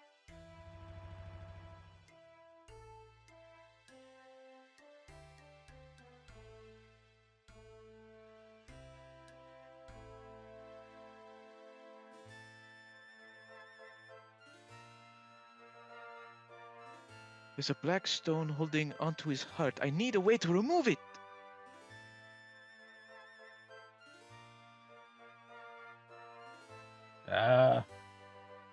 Suggestions. Homebrew, get over there, pull it down. Barack goes and just uses the bottom end of her axe to try to just like stab onto the black stone to let it to shatter it if I could. You feel it start to crack, and eventually it breaks off and lets go of the heart. And you see Thomas's incorporeal form kind of shudder a little as you do that. It's not fully gone, but the body is free. All right, what do you want to do now? Start running to the ship?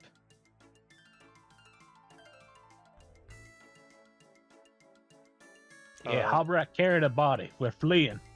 Yeah, I mean, well, Halbrock would consider Albert and just picks up the body and goes,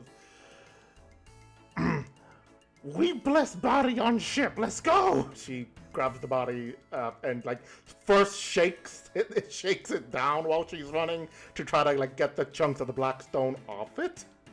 Yeah, as you do though, you all feel this rumble around you as the temple itself shakes and the crystal above you starts to dim. And as it dims, the shadows around the area, including those black stone hands, turn and face you guys.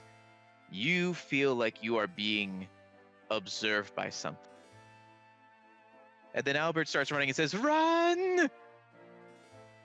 And I assume you all start running.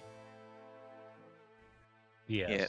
Yes. So, Halbrock, as you all are making a Halbrock mad dash bolted. out of the temple, you watch as the hand statues that were in that room with the body start to crawl after you. And you feel as though there's something in the shadows chasing you as well. And as you make it out of the temple and start running towards the rope, you watch as the bioluminescent stuff that was lighting your way start to dim as the hands and the shadows start to follow you. You eventually make it to the rope, and as you... So, do you guys start climbing onto it, or do you try to tug onto it to alert the crew?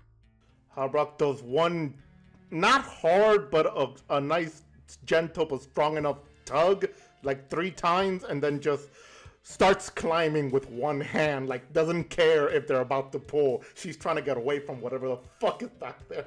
Yeah. So as Luke you is gonna guys... follow suit. Yep. Yeah. So as you guys start grabbing onto the rope, you start seeing it start to go up and up as the crew on the ship starts pulling you up. And it takes a little while, and there's... So, quick question. Who is at the end of the group? Good question. Should we roll? Should we roll for it? Well, I was gonna slowest? say, who's the slowest? Yeah. Who's the good question. okay, so what's everyone's walking speed? Mine is I got 50. 40. 40. 40. Murphy, I assume yours is probably pretty... Oh, It's so 50. Albert... Okay, yeah, so Albert you're the last one. So, yeah, as it's being pulled up, Albert, you're at the end of the rope, and you watch as the shadows and hands get closer and closer to you. I'm gonna need you to roll me a wisdom save.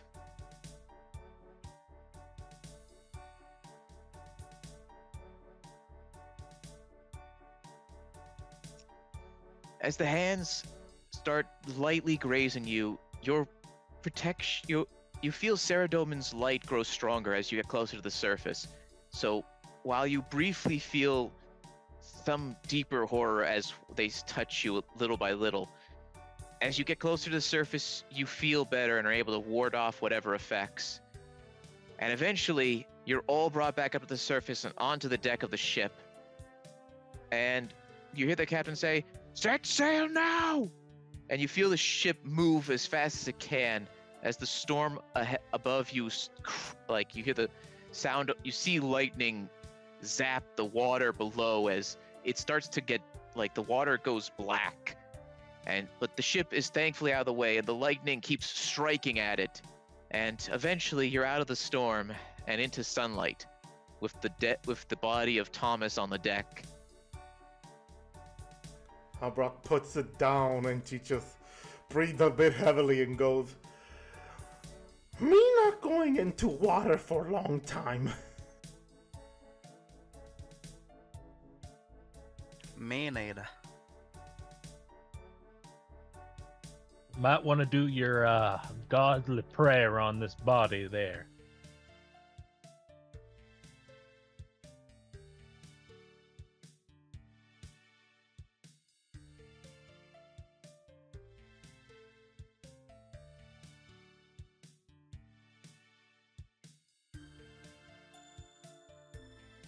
Understandable. That was horrifying. And Albert just goes over to the body and begins to pray over it to put it to rest. For good. Alright. As you're praying on it, you watch as it kind of convulses a little bit, much to everyone's, to the crew's, disgust. But as your prayer continues, the body relaxes. The face seems to calm down, seems to look more at peace, and eventually the body is completely still. And you all watch as it turns to dust and is scattered in the wind. And for a brief moment, Frank, you see Thomas's spirit, not like you saw it underwater, but as he was in life. He nods at you before disappearing. You have officially laid Thomas to rest. And Albert, you got a prayer level.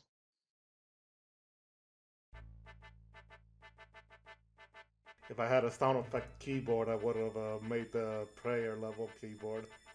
Bum, bum, bum, bum, bum. Anyway, you're now smooth sailing, but you all feel as though the seas are much calmer now. And Albert turns to Frank and says, "You should be resting now, Frank." I know he is. Well, now we should celebrate, shouldn't we? Speaking of celebration, the captain comes on deck. Did anyone happen to take a bottle of rum with them up from the hull? Don't look at me. It wasn't me this time. How Brock looks at Murphy and go, uh-huh. I wouldn't trust the alcoholic in our group. No, I wouldn't. Turn out his pockets, boys. And the crew comes over to Murphy, and they start searching him, but they don't find the rum. I have kegs. I don't need your rum. So it seems. Alright, that still is the question of where the rum went. He probably drank it all and then dumped the bottle. That's littering. What's so important about this rum? Just get some more when we're back on land. This is brain deaf rum. It's just a good shit. You don't get that on the mainland. You get it No, from you mostly don't. harmless. That is some good stuff. You're a man who knows his drink. I'm starting to think you didn't take it. I'd be a little more happy right now if I had brain dead rum.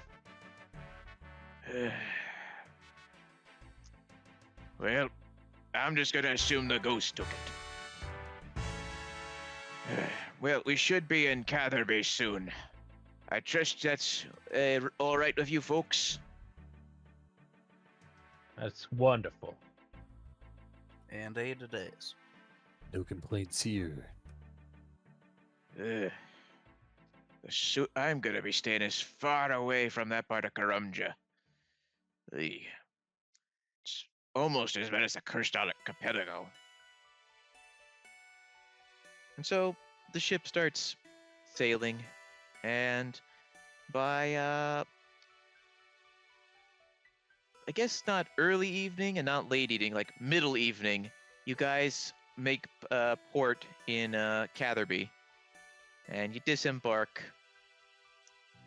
And yeah. Before disembarking, Luke would share one of the barbarian cigars with the captain. Which flavor? We'll say smoky barbecue. Yeah. The captain lights up his cigar and then lights up yours if you have one out, takes a puff and goes, "Oh, yeah, that's some good stuff. Where'd you get this?" So, you ever been about a couple or so miles due west of Varrock? The barbarian village? Exactly. Who could have guessed? I might need to put in an order with them at some point.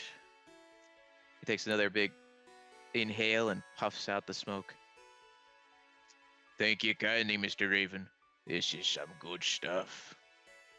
Yeah, but I was thinking, if you could get in good with them, you might be able to be their sole logistics operator and help them reach other places on the seas.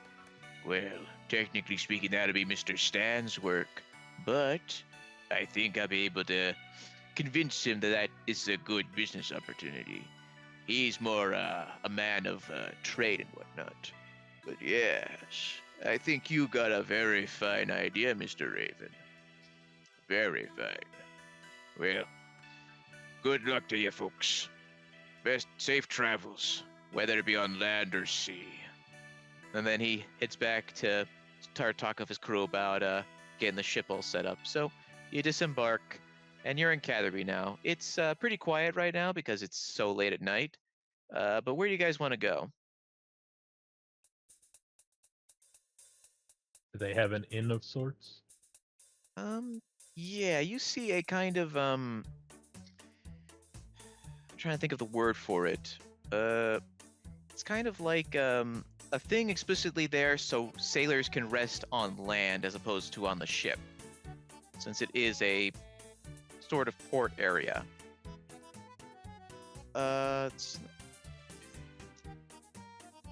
What would be the name for it? It's like it's on the tip of my tongue. It's not crew quarters. It's would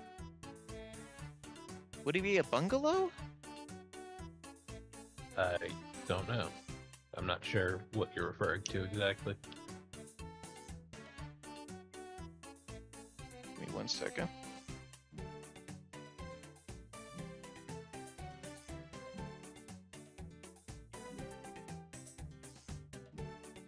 Lodgings, that's the word I'm looking for.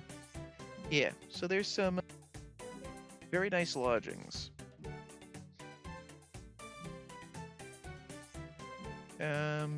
So yeah, they offer free housing or free stays for the night. So if you guys all are able to find a bed, is there anything you'd like to do before going to sleep? I'm drinking a bit after that. Yep, probably a good idea.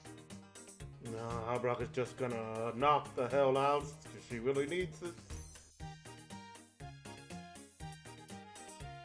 Luke will follow suit.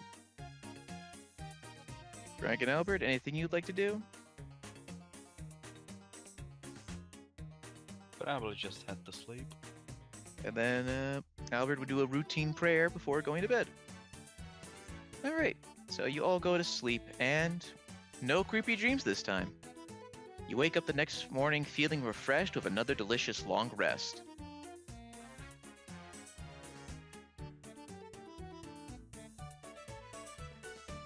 Oh, there is a knock at the door, although it sounds kind of lower than where people usually knock. Frank Yeah. will go towards it and just open the door. There you Keep see backing a up. you see a little skull with a funny little hat and a satchel around itself. It goes, delivery for Albert High. Frank will just turn out Albert. This one's for you.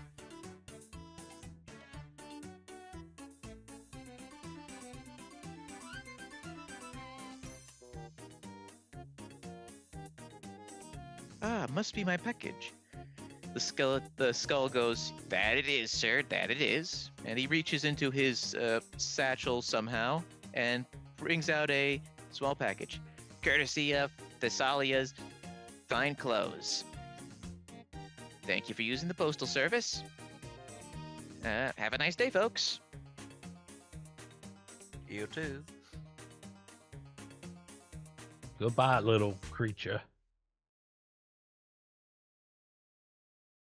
Be safe, Pete. As he as Albert picks it up and nods. And then Posty Pete starts hobbling away. And yeah, Albert, as you open up the package, you find it's your crisp and ready father's robes, gleaming with Sarah Doman's glory. Ooh, I wonder what that looks like. You're gonna find out when Albert posts the HeroForge art. Yep.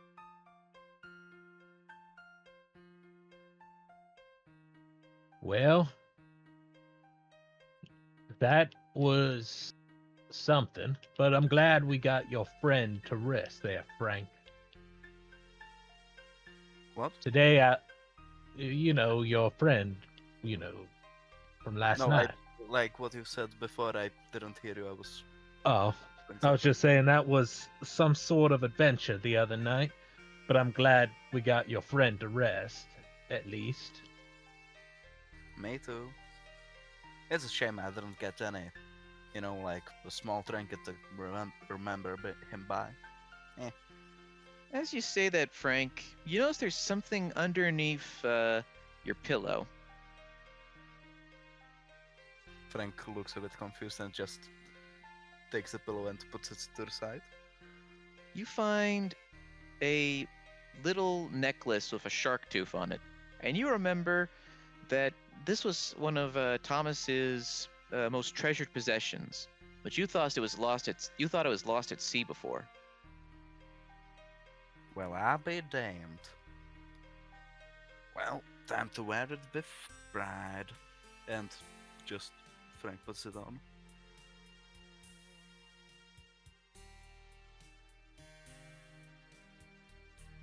What is that? Something he used to wear. Oh, very romantic. Now, we should probably look for some sort of job to do in this town. A gift from the dead means we are blessed by the spirit.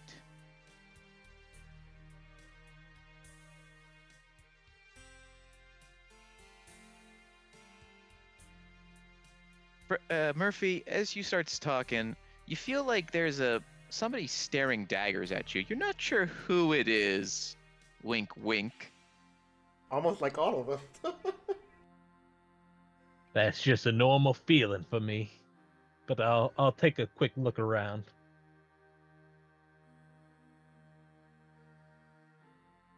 You can't tell But- who it is staring at you.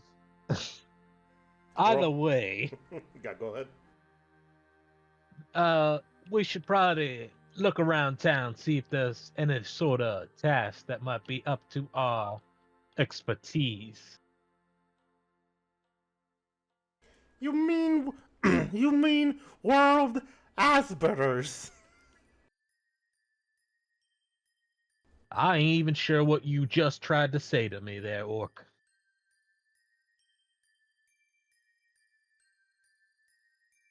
I think she mispronounced our name to World Ice Biters, but alright. Oh, I forgot that we got a name.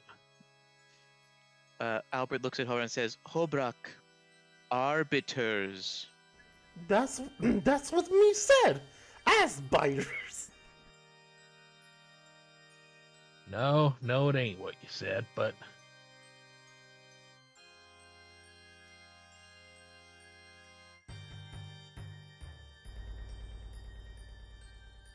Well, should we anyways, head out then? Also, which expertise are you talking about? Stealing, drinking, or killing?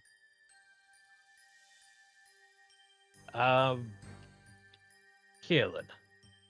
Killing this time. We'll want to get stronger if we gotta fight that one guy on that island.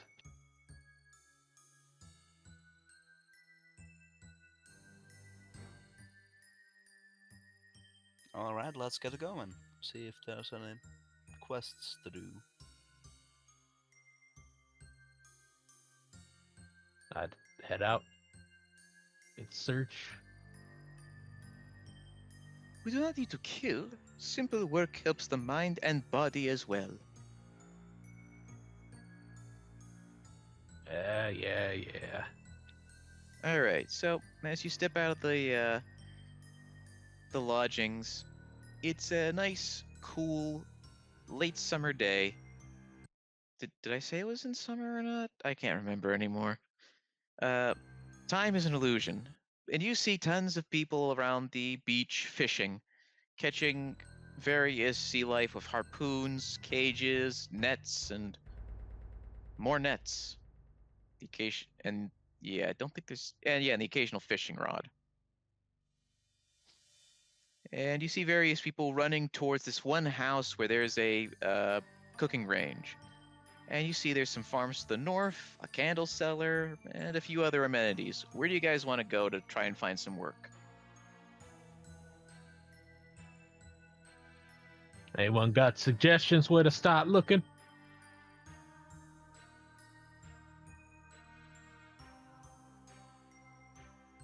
Habrock Maybe. doesn't even say Go ahead. anything. She goes to the house that has the cooking range, I guess. You just see this swarm of people all standing around it cooking fish. Habrock turns around and goes, "Me thought this would be good location, but they're all cooking fish." Weird. I didn't realize this town had some sort of fish cult.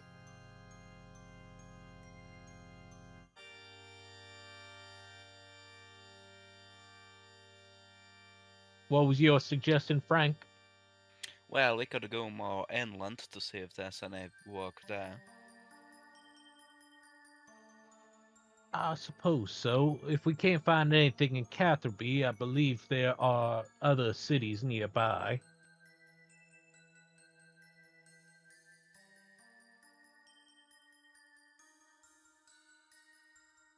But I'm getting kind of hungry, and Frank starts going towards where Homebrew went.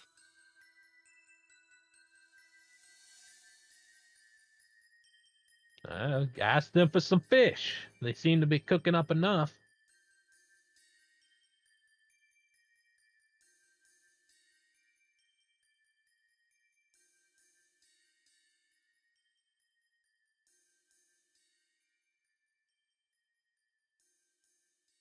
We can try Camelot.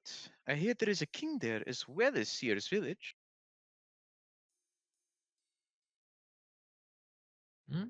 Camelot might be a better alternative. It seems like this is just, a little fishing area.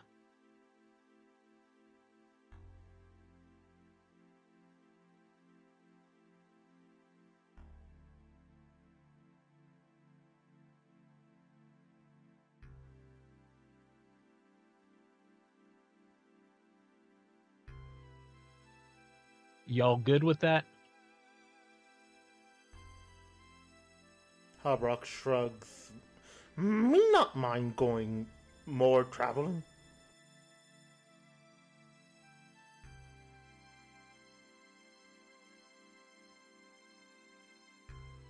Luke, Albert? Oh no, Albert suggested it. I mean, Frank. Sure. Let's see what's in Camelot. Haven't really been this far west anyway. I suppose we sailed past all this going to the Elven Land? It seems so. There was a lot we missed.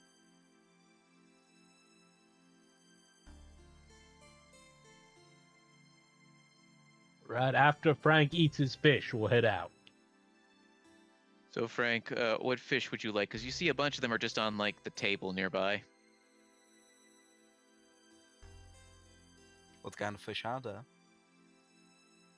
Oh, there's bass, salmon, shark, tuna, swordfish, cod. The shark sounds interesting. Yummy, yummy, yummy. You have some delicious shark. It's got a nice chewy texture to it. It's very soft. Mmm, delicious.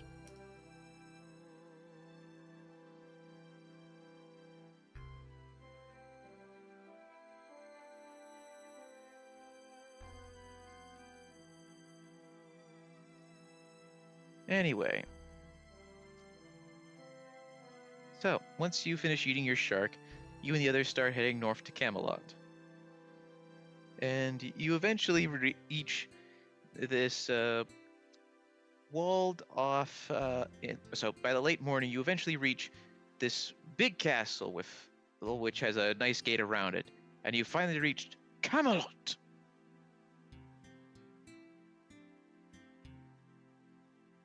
So this is Camelot, huh?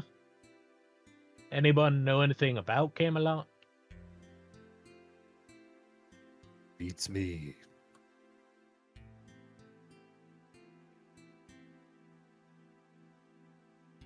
I vaguely remember someone named Arthur, but that's all I can tell.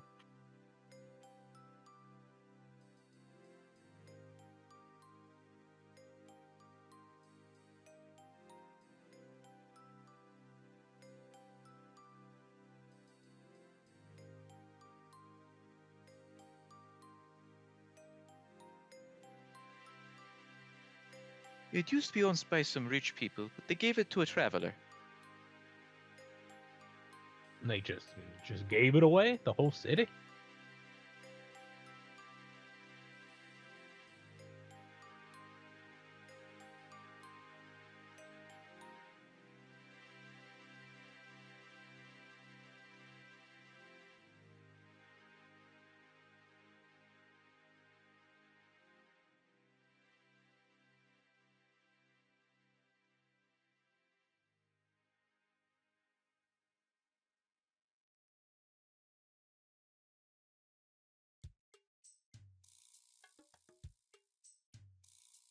Just the castle. Something about it being like a manor more than an actual city center.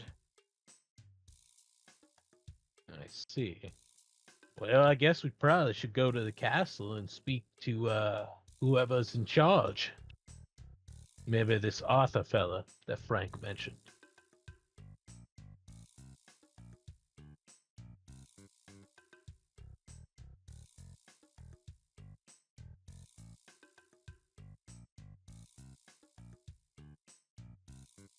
Luke would nod, and then he would go to open the gate and walk through.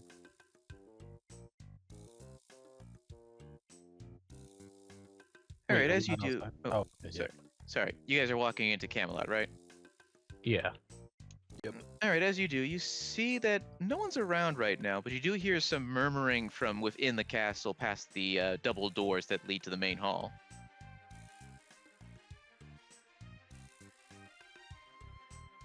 Continue onward to the voices.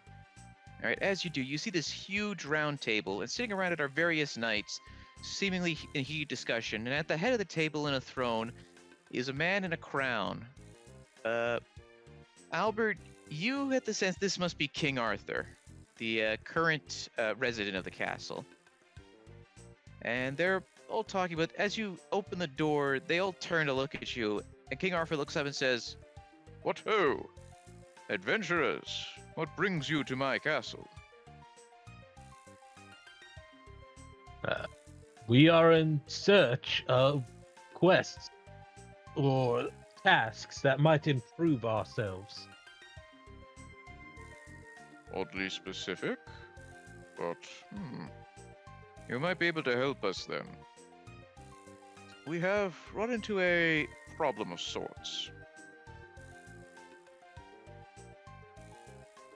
Well, sounds pretty good to me. What's your problem? Well, how many of you are familiar with fairy rings? Hala raises her hands. Me. Ah, so you must know a bit about how they operate, and the fact they're connected to a magical land far from here. Yes? Habrak nods a bit and goes, something like that. Me know that you get on it, put code, and you travel location. Very good. So, unfortunately, a number of them have been appearing all across Seer's village in Camelot. And they don't seem normal. Most fairy rings are nice and colorful. These ones are gray and rather unpleasant looking. I'm worried something is happening, or someone is planning to use these new fairy rings to do something.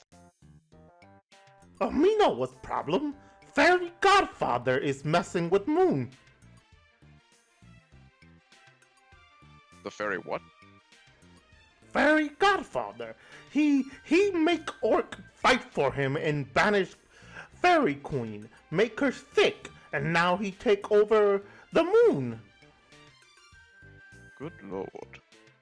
The other knights are whispering to each other, and then you hear the sound of somebody coming down, and you see this wizard walk over and goes like, "All right, I have consulted the crystal ball. I believe there is some sort of change in leadership in the fairy land of the fairies." How about point? See? What's Well, this? We have ain't- guests? There was ain't no way she was right. That seems it is a once in a lifetime opportunity to see Hoprak right. King Arthur is thinking to himself, "Merlin, do you know of a way to get of what might be happening?" "Yes, I believe the fairy godfather is planning to invade with his orc army."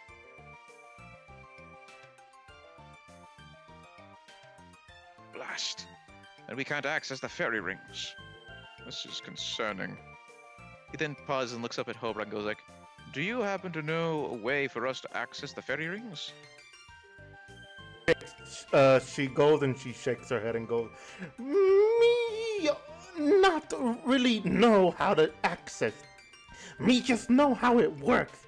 Me have she tries to think of the word before going, fairy friend who said that she will come and pick me up to take us to moon because they plan on overthrowing fairy godfather." Is it possible for you to try and contact this fairy friend of yours? Perhaps she can at the very least send you all to there to help out and at least prevent this invasion. She goes and she takes a deep breath and screams out, "Trinistella! Me need you!" Big old orcish scream from, top of lungs. Nothing happens for a few moments before, Hobrock, you feel someone sitting on your shoulder going like, "You really have a big mouth, don't you?"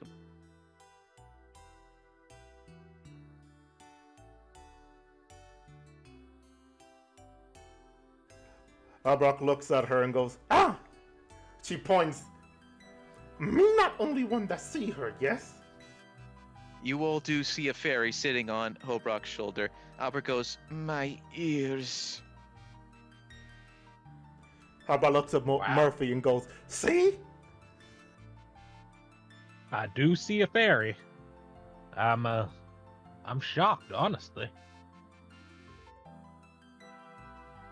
Brock goes, "Tristella, me need help.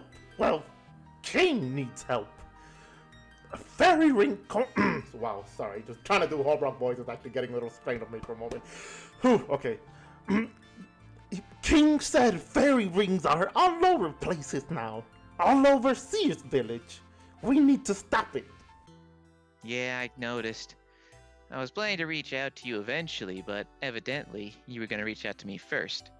Yeah, the Resistance needs your help, Hobrock. It might not be the final climactic battle, but it's a good step to at least preventing the fairy godfather from getting too far in his plans." What need be done? Well, well, main thing is gonna be, gonna need you to head over to, I'm gonna bring you to Xanaris. Then you and your friends can help me, sabotage the fairy godfather's mass-produced fairy rings from spreading and destroying them at their source. That'll set him back quite a ways.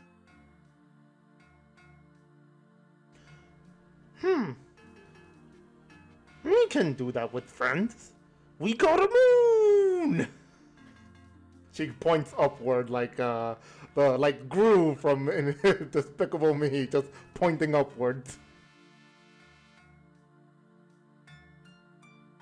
So the moon is called Xanaris?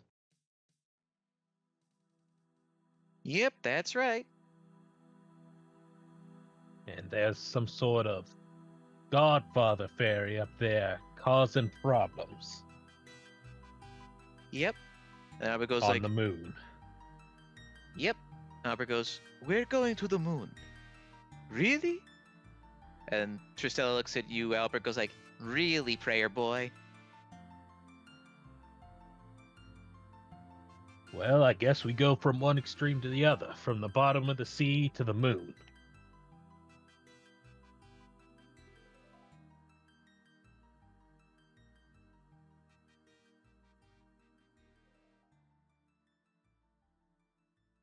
Never thought I'd get to see myself look good in space. Oh, and then Harbrock goes to Luke and goes, "Here, Luke, a babe." And she gestures toward Tristilla, who I assume looks like a gorgeous fairy, like every other fairy. Yep. Albert's just not paying attention. They're going, well, the Arbiters are really making a name then.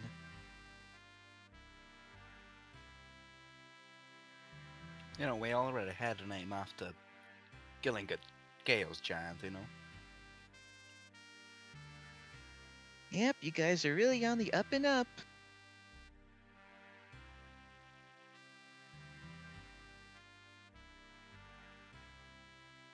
So, how do we get to the moon? Well, first off, I'm gonna take you guys to a real fairy ring. And then, well, I'll tell you more when we get there. All right. I mean, we are experiencing a lot of different creatures this time. Evil, dark, hand stone monsters, these pteragrads, and now some fairies. Me always been experienced with fairies. Me told you a lot. I didn't believe you.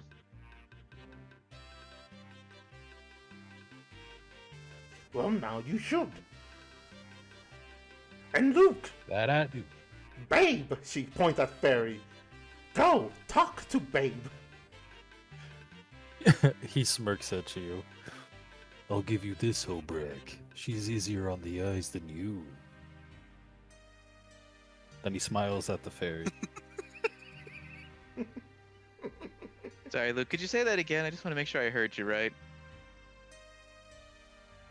He said, I'll give you this, Hobrek. She's easier on the eyes than you. Ooh. Yikes. No wonder you don't have any experience with women.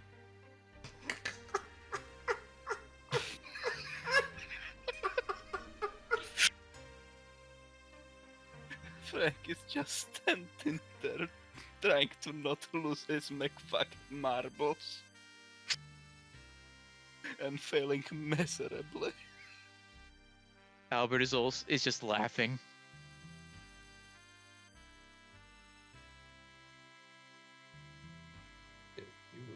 We probably should go now. You should probably lead us.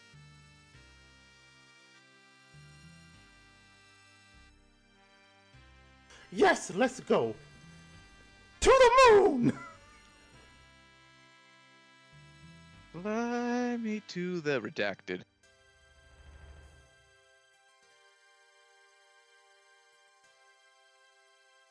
Anyway, so as you guys start leaving Camelot, I do have one quick question. Would you guys like a break right now to eat something? Good question. I've been eating. Yeah, I ate pizza like in the middle of the combat. Peter. All right, Uh, how about just a nice half-hour break then? Well, I was gonna say we could just, cause my stream does seem to be skipping frames for the last 2 minutes. And we could just go on a little bit and just have a hour early ending. So like in about an hour or at least 30 minutes early ending before. Like it's up to you what you want to do, what you think Yeah, works best. let's do an early end then. We'll get you to Xanaris and get everything set up for the events that'll happen there. All right, then let's go.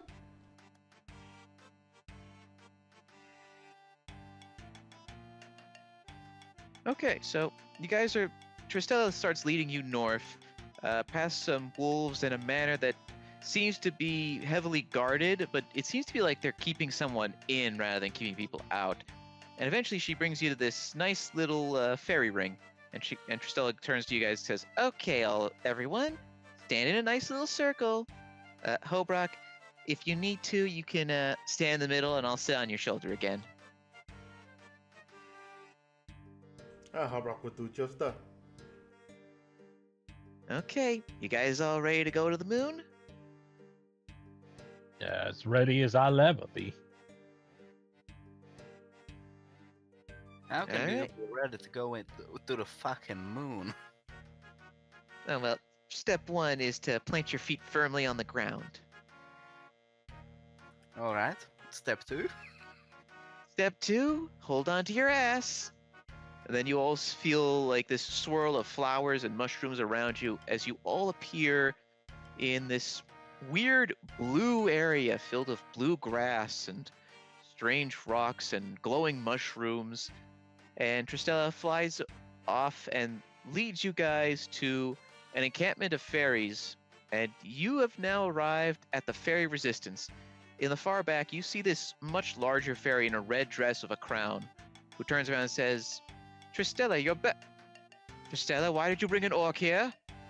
And Tristella's like, "Easy, Your Highness, easy. This is the orc I told you about. The good one. The one that actually wants to beat the crap out of the fairy godfather. Apparently, he's got his little invasion plan set for Camelot. And thankfully, Hobrock and her friends are willing to help." The queen is silent for a few moments as she looks to her well-dressed assistant, and goes, "Very well. I assume you will be introducing us to this group then?" And Tristella nods and says, "Your Highness, I present to you the World Arbiters, heroes who've managed to slay a whole-ass chaos giant."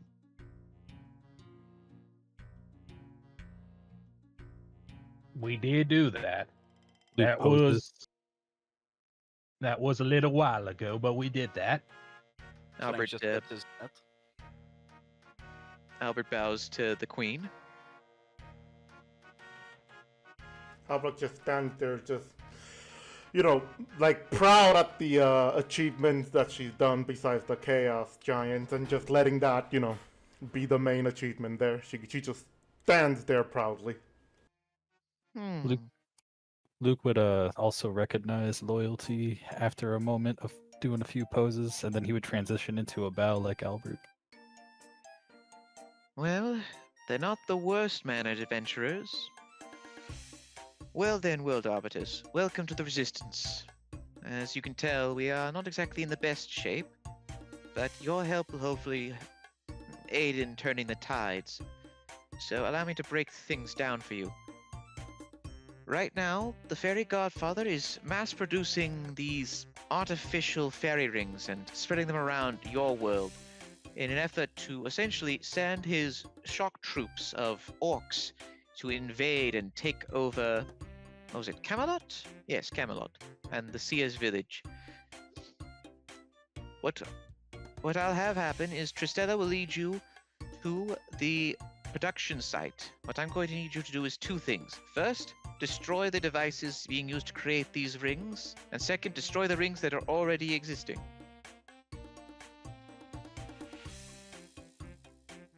Destroy rings. Pretty easy. Yes, fire, I think, is the most effective item to use. Why would he want to take over Camelot and Seers?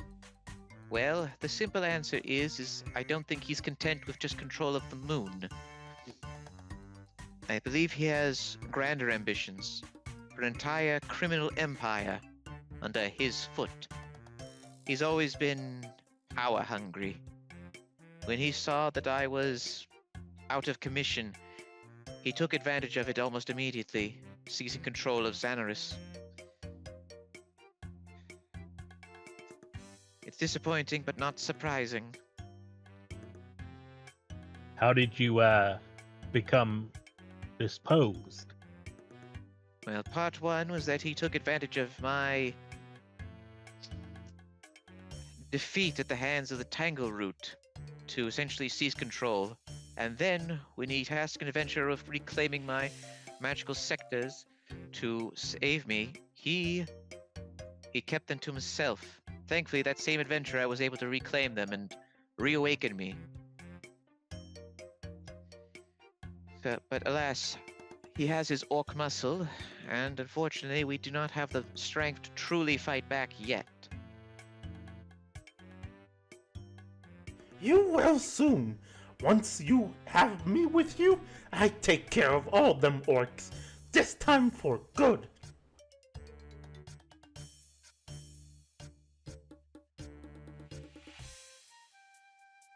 I'm It's not rather sure you reassuring. could.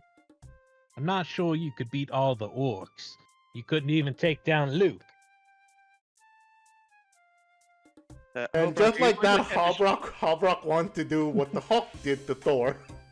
Punch Murphy right in the face. not do Homer Simpson and just strangle him? No, just Oh, no. punch him right in the face. Okay, roll hit chance, please.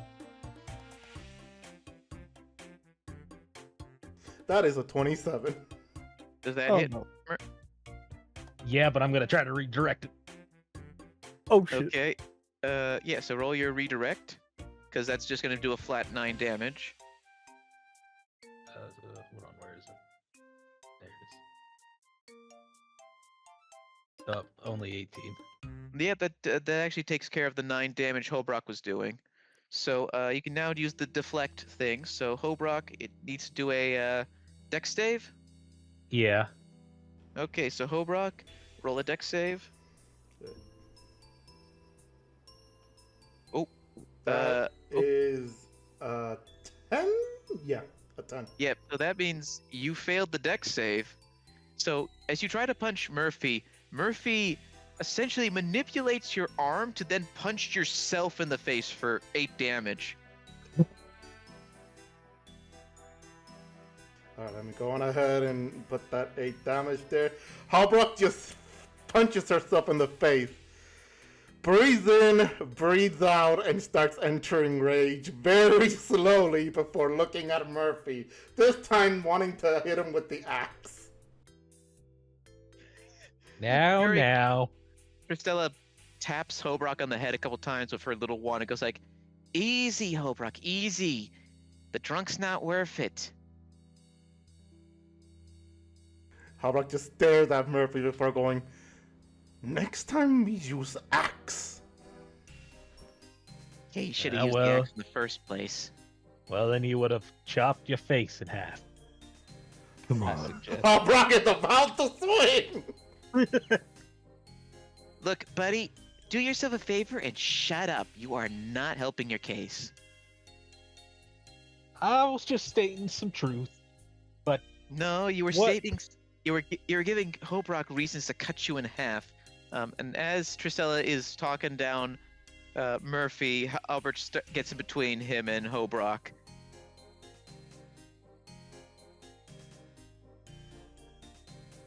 Your lack of self-preservation, drunk, is frankly disturbing.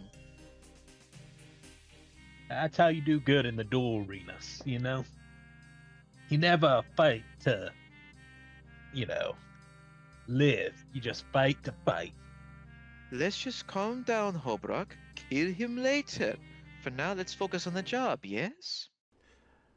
Hobrock looks at Albert, looks at Murphy, and goes, "We're going to take out we're going to take out anger on enemy if there is any."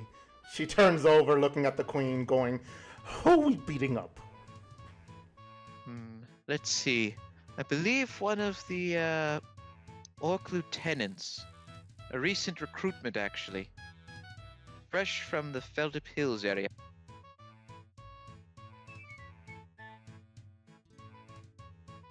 I'm from around there. Not in this world, though. You know. Me tribe is around there. At least whatever stayed behind. Maybe they know something. Very likely. They're under the command of General Brigith. I assume you're familiar with her? Me is going to enjoy putting her in her place. Glad to see that you're excited for this. Now, Tristella will guide you there. And what? And yes, you will likely have to fight her. And as much as I detest having to kill things, removing Bregeth from the equation might be your best bet in at least making things easier down the line. It is up to you, though. I trust your choices.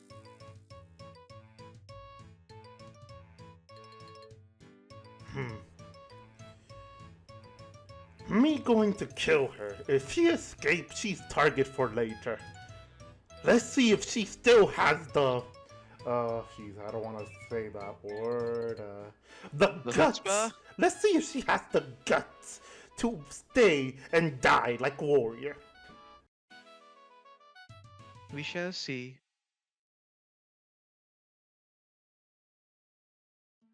So we're going to the hills then?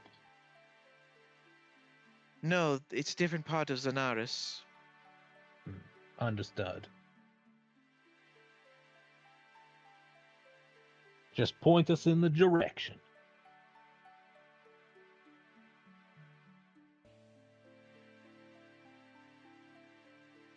Tristella, lead the way for them, will you? You got it, Your Highness. All right, guys, follow me. And she starts leading you back to the fairy ring you used. I thought you said it was on this planet. Why are we taking the fairy ring? Fairy rings are the best way of transportation along the moon, just as it is on the surface. Yeah, stop asking questions, drunk. I see. Okay.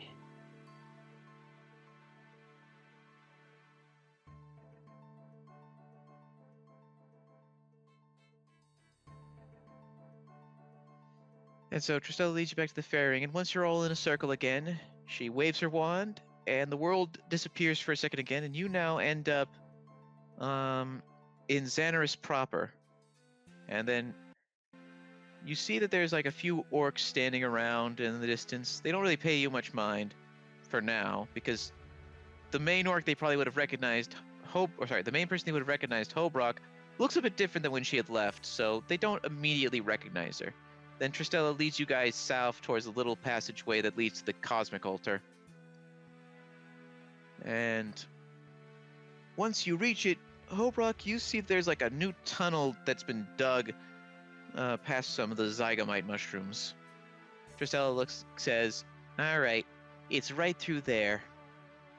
So I'm going to ask you to first do the sabotage. Then once the sabotage happens and they can't stop it, then you start cutting and dicing. Is that okay, Hobrock? Maybe. If General is there, me fight her first. If not, me focus on thingy. Yeah. Truth be told, I imagine she's probably locked up somewhere enjoying some snacks or something. And once you start destroying everything, she'll come out. And then you get to beat her ass. Yeah, Hobrock nods and turns to the other. Me fight her alone. No interference. All right, I guess we'll keep any of her henchmen at bay if they don't abide by your rules. Yeah, if you insist on a 1v1, we got your back. Noted. You got it. All right. So I think this is where we'll pause it here for today and end things early since the storm is such issues. So we'll pick this up with you guys heading into take out the fairy ring creation devices. So thank you all for watching, and I'll see you all next week. Goodbye. Good one, y'all. Thank you Have a for good the one. session and bye bye. Bye bye. Good time.